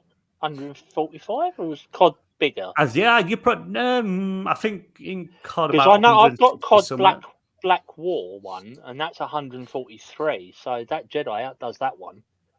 Yeah. Why are we still seeing games like this? Is there a reason? Is there something going on? What the hell's Ubisoft? Is it not Ubisoft? It Respawn. What the hell are they playing at? Especially if it's going to, you assume it's going to be about this size on the Series consoles as well. The Series S has what? How is it? 300 odd gig? 500 odd gig? Sorry, 512. Series isn't it, S. So if you've already got a load of games on there, and you're planning on getting this game on the Series S, you're gonna have to like delete a load of stuff off or have an external and run it that way. Is this a surprise nowadays, Sentinel? What do you think? Is this acceptable now? Should games files be this big now? I mean, it's kind of unavoidable because everything that goes into games nowadays, with the graphical fidelity everyone wants, with the size of these games, with the scope, I mean, it's up to each individual studio how they optimize, how they optimize their games. And I mean, I'm not a tech guy like some of the guys on Twitter, but it's like the games that are more complex, games that have more in them, that look more beautifully graphically, that is going to have a bigger size than games that look more simple. And it's just one of the unfortunate realities of current generation gaming, especially with a digital console that has just over 500 gigabytes. I mean, that's crazy, But I mean, I guess if you want to play this game, you need either one of those the thermal what is it, the little thumbstick thing that you plug in the back, the expandable solid state drive memory card. Yeah, because some of these games that are current gen, you can't run them, like pretty much every game that's current gen, you can't really run it on a drive that's not solid state drive. And if you have an external solid state drive, of course, it's probably got to be USB 3.0, which is a shock for a lot of people, I think. So I mean, you're either deleting or you're buying, that little expandable solid state drive. Just nothing you can do about it. Well, there is. You can stick it on an external, but to play it, you'd have to move it back to the main. But then you'd still have to delete games anyway to make room for it. Well, be sensible like I am. Play my old games, get them out of the way, and then you've got the space. Easy. That's true. Makes sense. But you do get a lot of people, I think Ash is like one of them. He'll have like loads of games already installed on the console so he can flick between and play what he wants. And I know there's a few people that have the external hard drives because they've just got that many games installed. Whereas I'll have like 4, 5 at most games that I'm playing, and that's it. And then once I've completed it, I delete and it's done with. Ash, are you surprised that it's taken up so much space, especially on like the PlayStation? Yes. Like if it was a live service game and open world, like all the time and stuff, I'd expect it to be bigger. But that's crazy. It's silly, especially if you can super compress it and stuff. for a single player game as well. Yeah. But if you compress it, wouldn't it degrade it? 150 gigs worth of content. It's a load of shit. You'll see this on because the PC version will probably be similar with the high res textures and stuff. You'll see it on a dodgy site within a week of release where they've condensed it down without any loss of quality. You always do. Like if hackers and stuff like that and dodgy downloaders can clear out the crap and not lose any quality in the videos and everything like that, why can't big companies? I just think that they're just lazy and they don't want to do it. I'm not saying it won't be big, but 150 gig big? I don't think so. It's crazy. I mean, COD has the multiplayer with all the different maps. It has the single player and stuff. So it has the war zone. So you kind of think, oh, it's a bit bigger. But that's madness. Fucking madness. Yeah. It's just getting silly, especially with consoles with not enough memory and with removable storage costing a fortune. Like those cards aren't cheap. And even normal. 194, I think I saw the other day on Amazon. Yeah, I think mine was expensive when I bought mine. But the PS5 stuff, yeah, you can put your own card in, but you've still got to buy a card. And even though they're cheaper than the plug-in ones for Xbox, they're not as bad as they're still quite expensive. Do you know what I mean? It's just madness.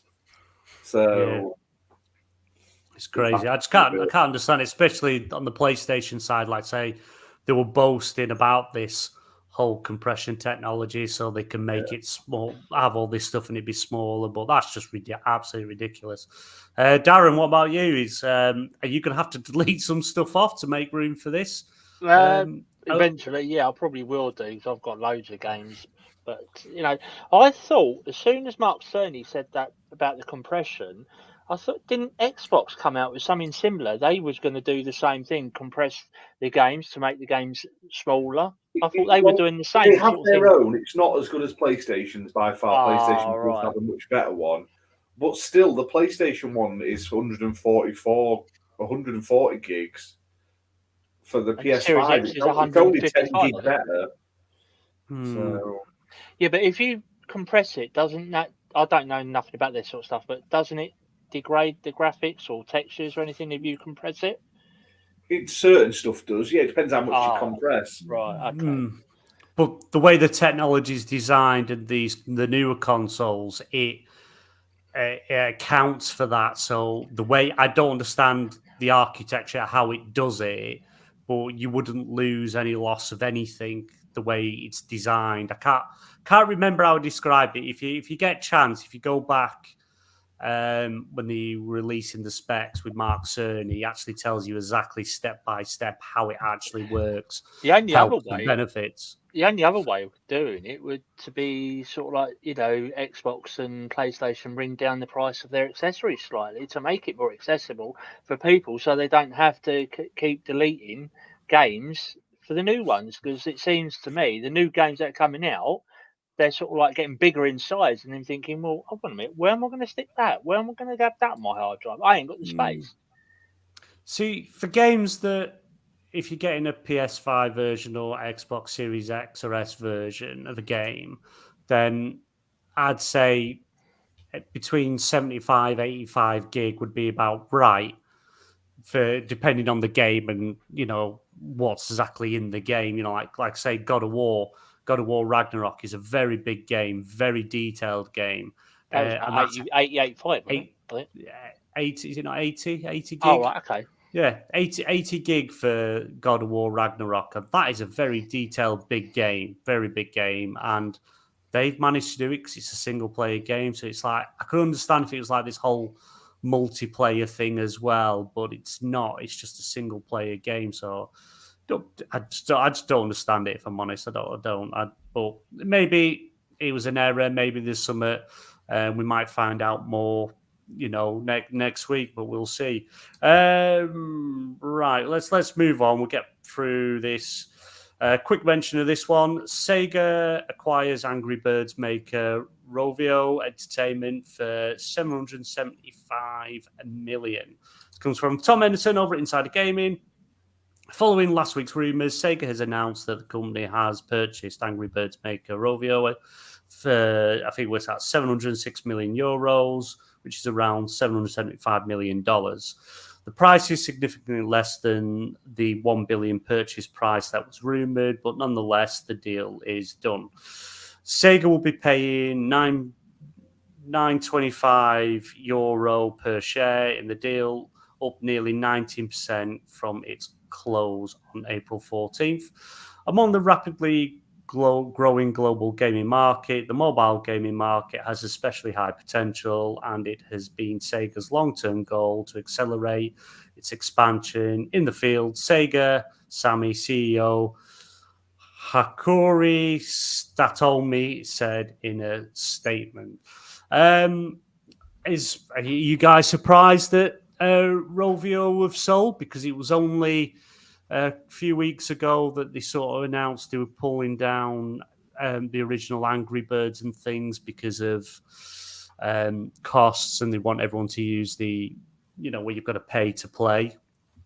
And what advantages do you think Sega are actually going to do this? What do you think we're actually going to see them use this developer and studio for? Ash, what do you think? Well, it makes a lot of sense because they're going to get a good mobile developer. I mean, yes, Angry Birds isn't great, but like I say, they still make a ton of money, old Rovio. I mean, well, in 2022, they generated €317 million in revenue, and they've increased revenue like pretty much year on year for 4 years. And then they had a couple of years where it was sort of stagnant, but then since 2010 they've massively increased their sort of revenue. Like in 2010 they made 6.5 million.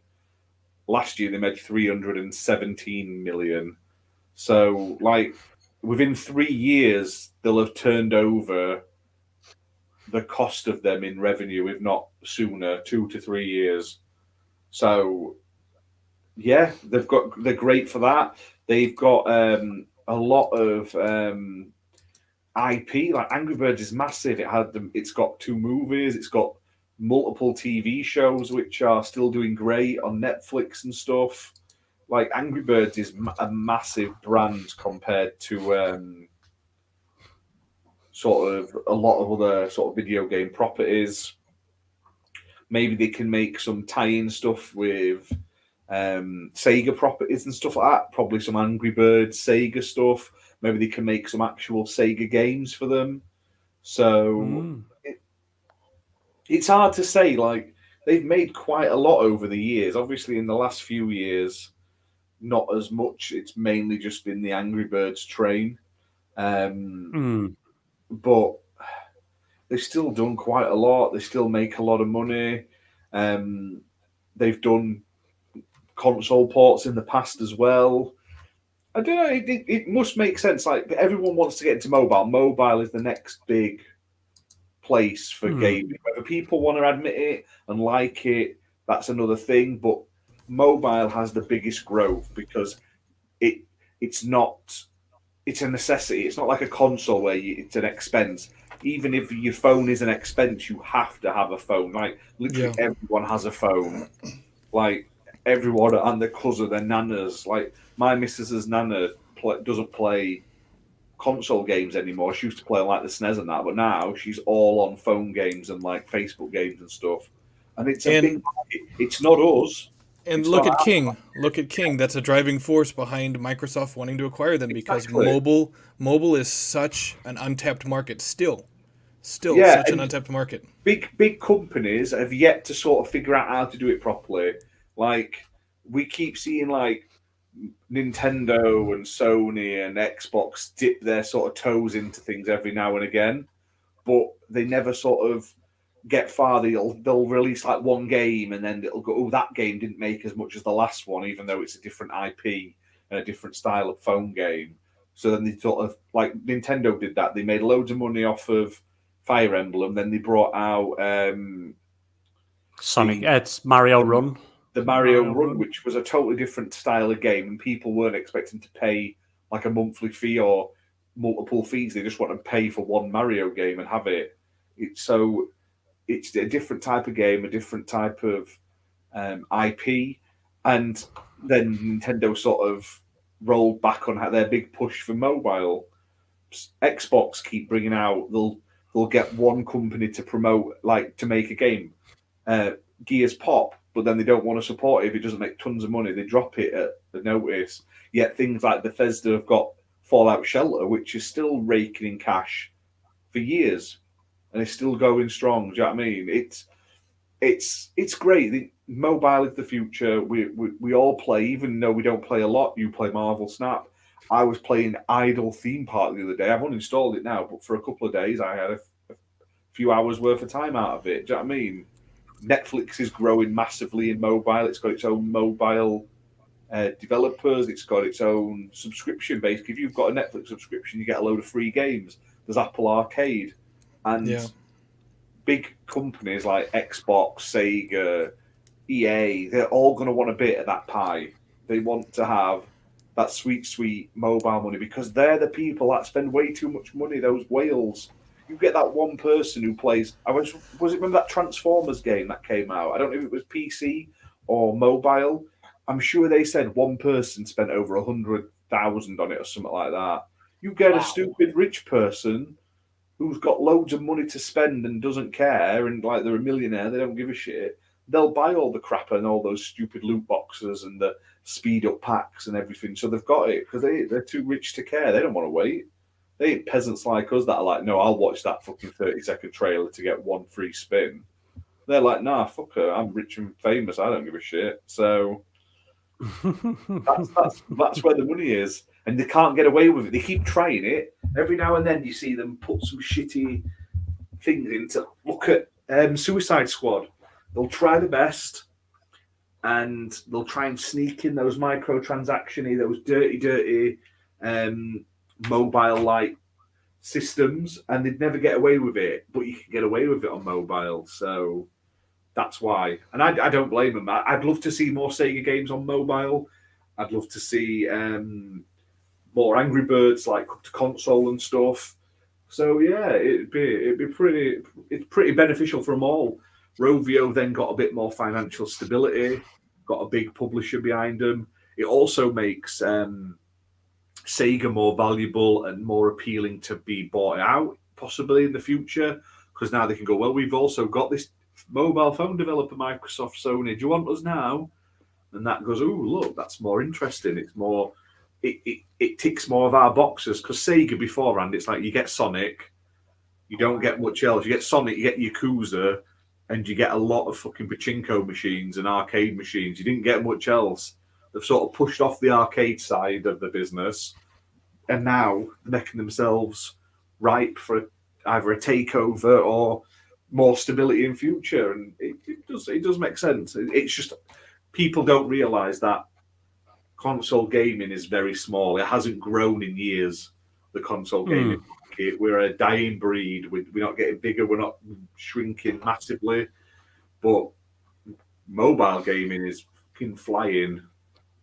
That's why Apple is like the biggest mobile and the biggest gaming earner, I think, out of everyone. Apple, because it makes so much money off the App Store games. Well, they take a big, huge cut of everything, don't they? It's everyone's spending, even all the microtransactions they get a bit of, anything that's bought on there they get a bit of. So yeah, it does make sense. Sentinel, what about you? Is this is seeing Sega start getting into acquiring other studios again?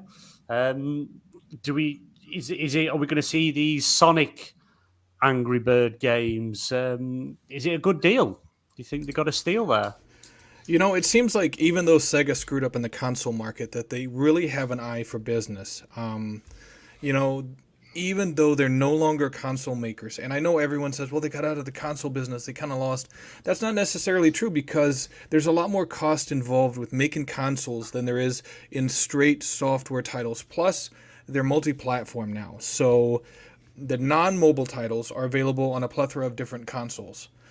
Sonic, of course, proven by the Sonic movies, there's still a lot of life left in that franchise.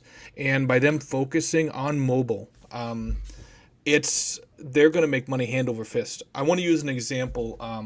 When I got out of the Army 10 years ago, I had to go to a lot of briefings, a lot of meetings, and I was at a huge processing center. There were tons of soldiers there coming into the Army, going out of the Army. Every single one of them was on their phone. Most of them were playing mobile games. That's just in the Army. You got people sitting on buses that are, going to and from work. They're going to the store. What are they doing? They're sitting there. They're playing on their mobile devices. They're playing games. You got some people that cannot afford consoles, but what are they doing? They're playing games on their mobile devices. Like Ash said, everybody now has a phone. And the fact that they're picking up the maker of the Angry Birds, I mean, look at Angry Birds Star Wars. You could have Angry Birds Sonic. You could have all these different crossovers. You could have completely new games entirely. And, I mean, you could say that the amount of money that they could potentially make from mobile, they haven't even crossed the 5% point yet. They could make so much money. They could essentially make more money with this than either Xbox or PlayStation is making from console sales, because mobile is that widespread. So this is big news. And for everyone saying, oh, Sega's going to be next, Xbox's next acquisition, I don't see it happening because they don't need to have it happen, but also because Sega is going to be gold rich, as they say, with this acquisition. It's going to be printing money for them. So they know exactly what they're doing. Yeah, that's true. Yeah, you're not wrong there, mate. Darren, what about you, mate? What do you think? Answer to Sentinel's question: Sega Sammy will never sell to Xbox. Let's put it that way. Let's cut that short anyway. Personally, it's probably going to be, as Sentinel's saying, a crossover between Sonic and Angry Birds. Does that mean we're going to see Angry Birds in the future Sonic game? Possibly, or in a mobile game. Could we be seeing Sonic? Yeah? Could we be seeing Sonic do some of the Angry Bird moves in his game instead of the tail spin and rolling, whatever they call it? Could be all different things put into the game now. It's open season, isn't it? Easy money now. Yeah, it's all good. It's good. It's it was a bit of a surprise seeing Sega obviously acquiring another company in mobile studio, but yeah, it's probably a good move to make. I'm surprised the likes of like Nintendo, Sony, or Microsoft didn't look at picking these up themselves. But Sega's got them. Are they fattening themselves up to be more attractive when they do decide to sell? If they sell, they might not even be interested in that anyway. But we'll see. We'll see what happens. Right, let's because we're obviously a bit conscious of the time. Let's move on to video game 20 questions. Just to obviously go through the way we play this game.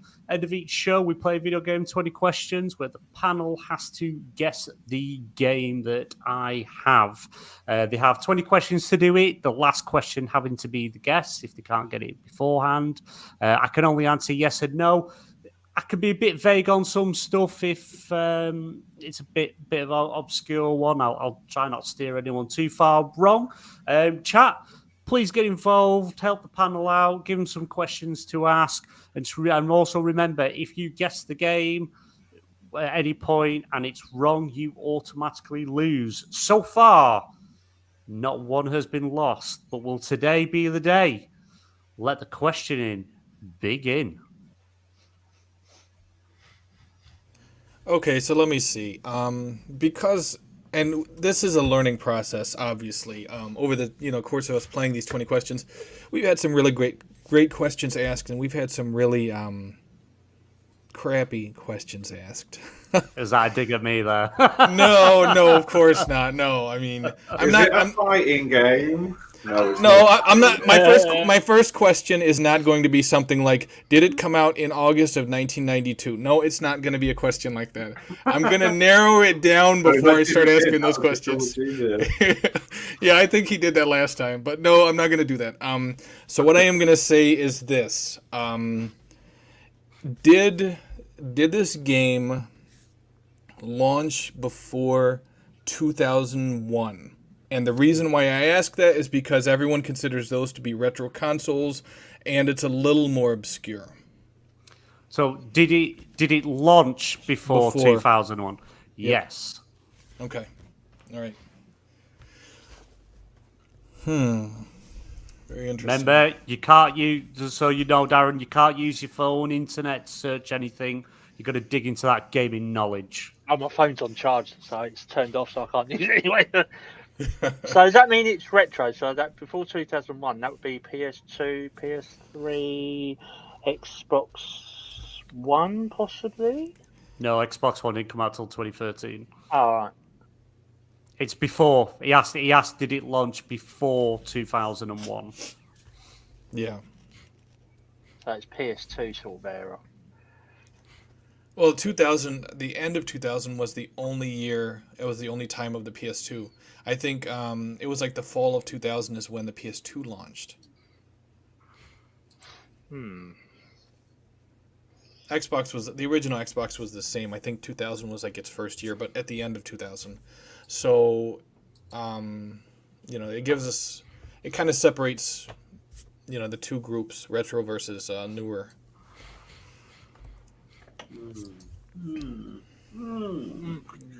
Was it a console? Like, was it exclusive to a set console?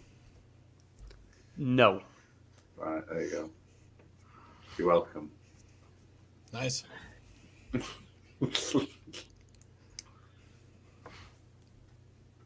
Was it an action platformer type game? You're asking if it's an action platformer? Yeah. Define action for me. It's got action in it.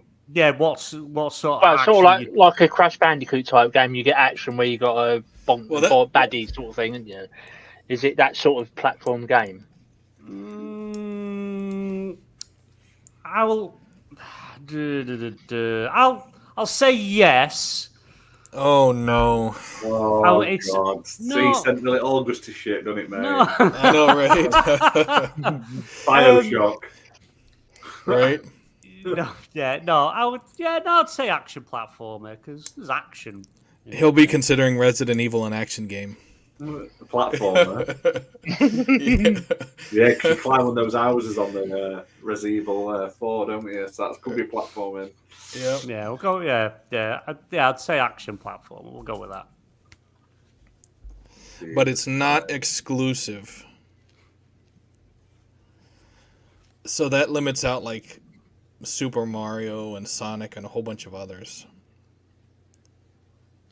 I think it would have been easier if it would have been an exclusive, because now I'm trying to think which platformers were not exclusives back then. Just remember, he asked, and it might help, it might not. The question he asked was it exclusive to a console?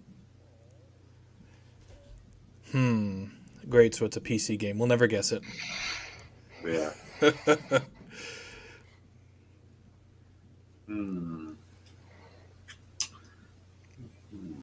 It wasn't exclusive to a console. All right, and I wasted thing. Was it on PC? Was it exclusive to PC? No.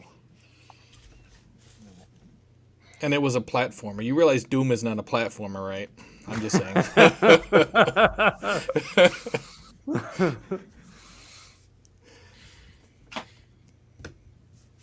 All right, you remember that GIF where the guy comes in with the pizzas and like the kids swinging around the thing that's on fire? That's what it feels like right now.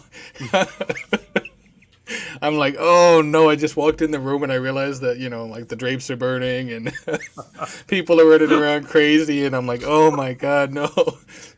We're gonna lose our winning streak is gonna go right out the window. It's because you all asked the wrong starting question. We should have stuck with what we knew best, and you've messed it up now. Well, I mean, fucking ruined it. I was playing Final Fantasy, fighting a boss, and I turn away for 2 seconds, and I come back and you've ruined it. I knew you were playing something right now. I knew you were playing something while you. I'm so close to getting my mount. For some reason, you've got to play for like 1 million hours before you get your own mount. Oh, okay, all right. So it's a platformer and it's not exclusive to any console.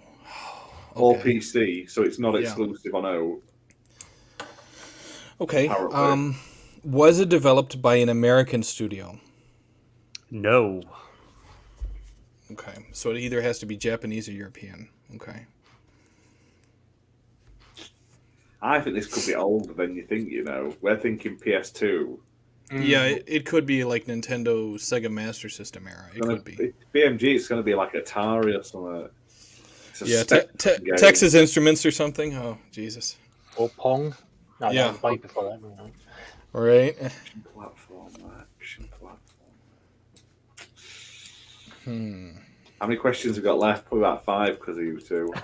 You got 15 questions, and one of them has to be your guess. I'm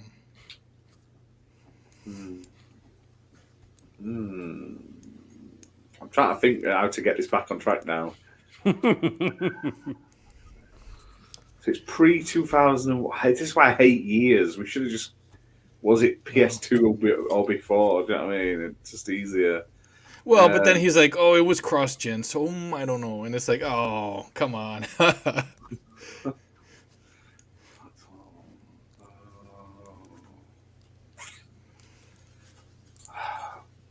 Is it based on an IP?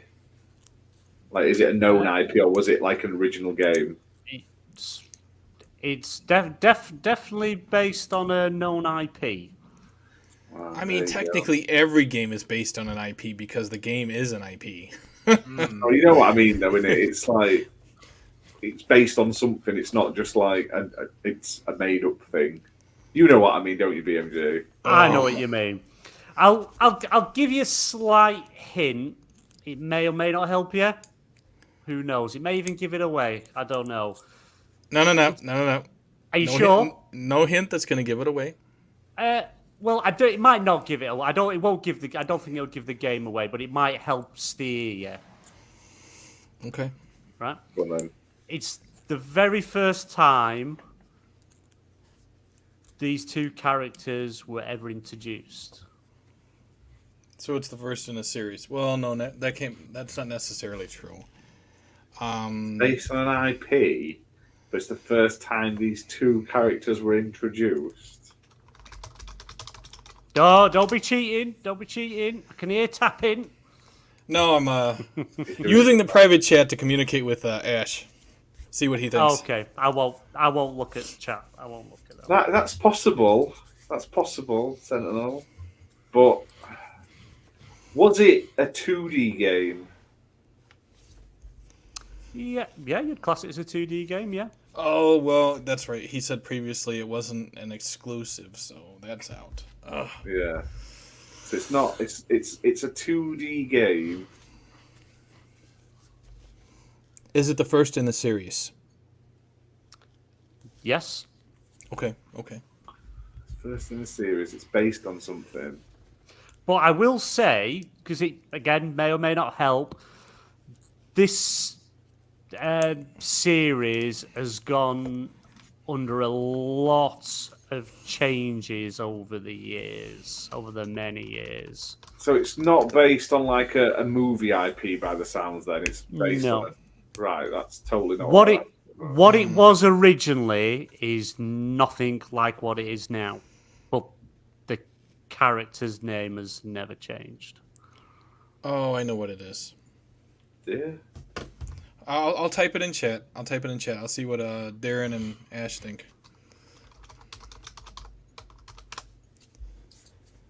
That's not two characters though. No, it's not. And it wasn't 2D when it came out. Come on, chat. You're not helping today. Come on, chat. Help the guys out. Help them. How many questions? How many thingies we got left? You have 12 left. One of those has got to be the guess, so basically 11. You've already started on the years. Why don't you try and narrow the years down? Sentinel, but it's not a platformer. Didn't he say it was an action platformer? Yeah, but that wasn't. Was it? I don't think it is, unless I'm totally wrong. I think that's classed as a platformer, that one. Not as in platformers we know a platformer like, i.e. like Has it Crash. really changed though? Because they literally made like one more game and it was pretty much a shit sequel. Yeah. That was very similar. Well, but he did say it's gone through a lot of. You said it went through a lot of scrutiny. Yes. No, the game evolved. It's evolved. It's evolved, and what it was when this game originally came out is nothing like it is now. It's completely different. But the actual name of the game of the characters never changed. Right.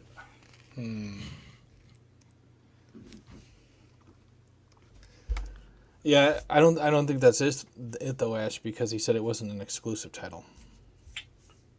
Yeah, but both of those were on arcades as well. Yeah. But they weren't exclusive to. Well, they were. You got to remember the original ones weren't exclusive. Like, I'll say this out loud because of thinking. Otherwise, it's just going to be chuntering.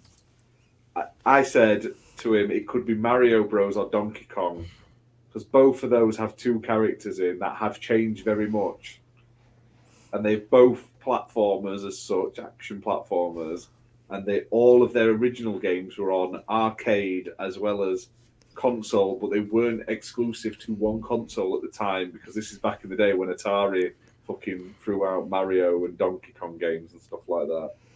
I may be totally off, but that's true. And it's a big franchise. It is a lot different.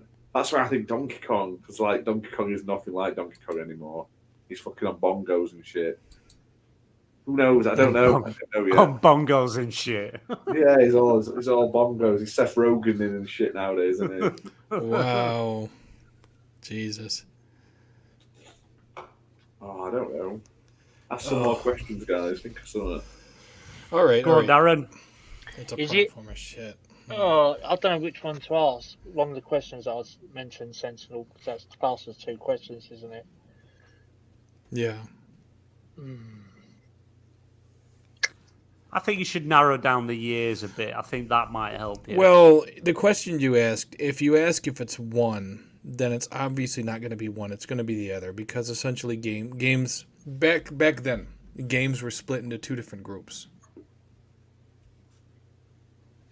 Was this from the NES generation onwards, or was it released on the NES onwards in that generation?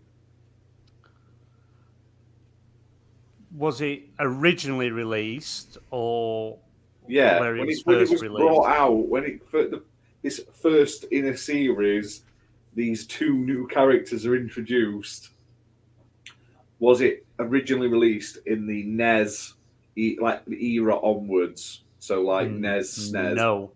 Right. So it's old shit. I tell you guys, he's fucking Atari-ing us and shit. Oh Jesus! Got to be prior to the NES, which is old. Oh, you know what? Starting next week, we need to have a rule that if the oldest person on the platform is not as old as the game, you can't use that game.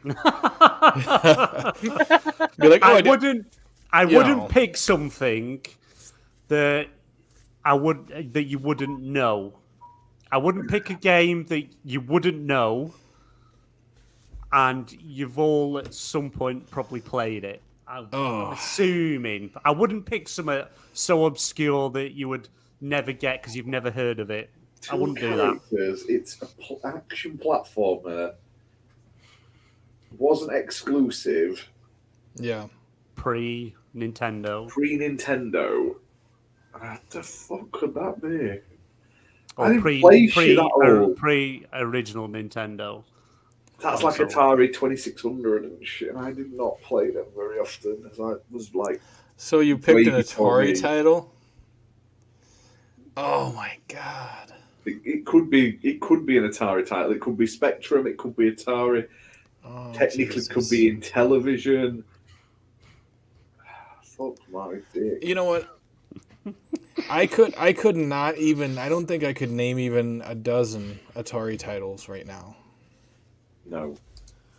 I'll give. No. If I give you another hint, you'll probably get it. But you were circling around it earlier. Yeah. That's what I mean. I think we were onto something there.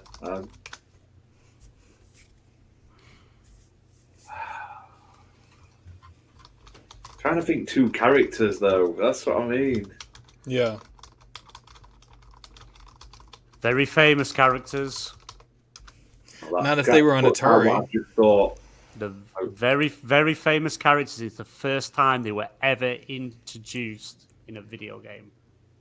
Oh, Yeah, there were 4 ghosts in Pac-Man though. That's what I mean. So. Yeah. Well, didn't he have a missus? But she wasn't in the same game, and it was literally Miss Pac-Man had her own game because it was a knockoff, basically. And it was superior. Yeah, it was a much better game. Didn't the original Donkey Kong actually come out before the Nintendo ever came around? Yeah, it was an arcade game first, I believe. It was because Mario was working his way up to the top. Peach was at the top with Donkey Kong, and Donkey Kong was throwing down all the barrels. Yeah, I remember playing a handheld of that. She wasn't Peach, I don't think, back then. It was someone different. Well, I mean, technically, they're completely different to how they used to be. I mean... Well, that was Jumpman as well, wasn't he? It wasn't called Mario, but... Yeah. We could be here. I know, it's difficult. Yeah, I'm sure it came out in early 80s, and it was mid 80s when it came to NES. But I don't want to take that risk. I know, right? I'm like, oh, Jesus. Here we go. I'm going to waste Does it include a monkey? Yeah, well, I'll give you that. Yeah. But you're going to be like, he's an ape. He's not a monkey. He's an ape. Right? They're like, it was Pitfall. It wasn't Donkey. And you're like, wait, what? You're like, Pitfall had an ape in it, or a monkey, whatever. Can't be Donkey Kong Country Desert. That was out on SNES. It's a fantastic game. I think it's just Donkey Kong, but I could be wrong. You're on 10. You're on 10 now. I've got 10 more to go. Did it come out onto an arcade machine first before being ported to other systems? Yes. Well, that narrows it down a bit. It's got a monkey ape creature. Monkey ape creature.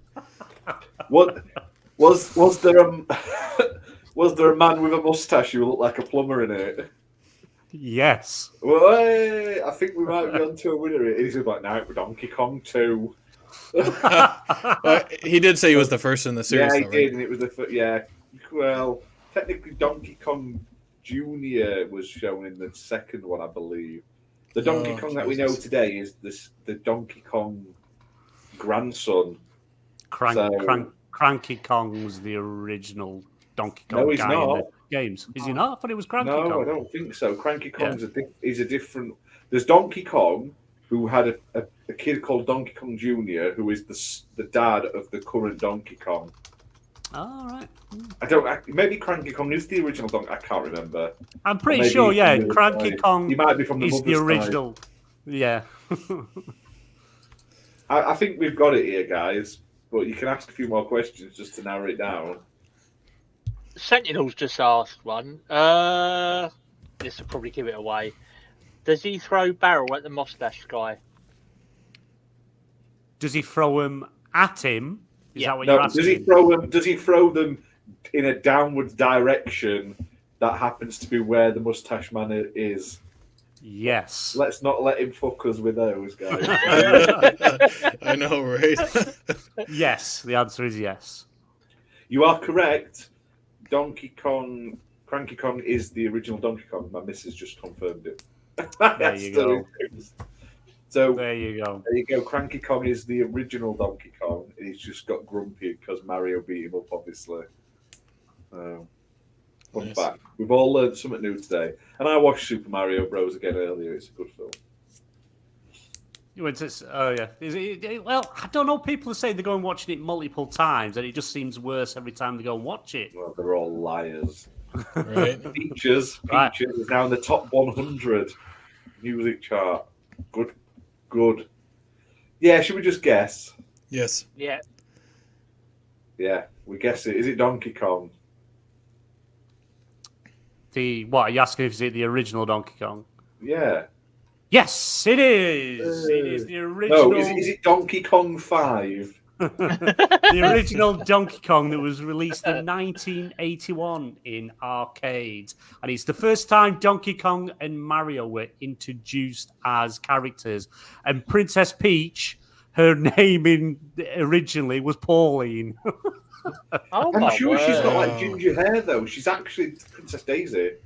No. In the original Donkey Kong, her name was Pauline. Yeah, but I mean, I think that character ended up being Daisy because she has different colour hair, but maybe not. Yeah. But... It was developed and published by Nintendo, directed, designed, and produced by Miyamoto, and it ported to a lot of consoles over the years.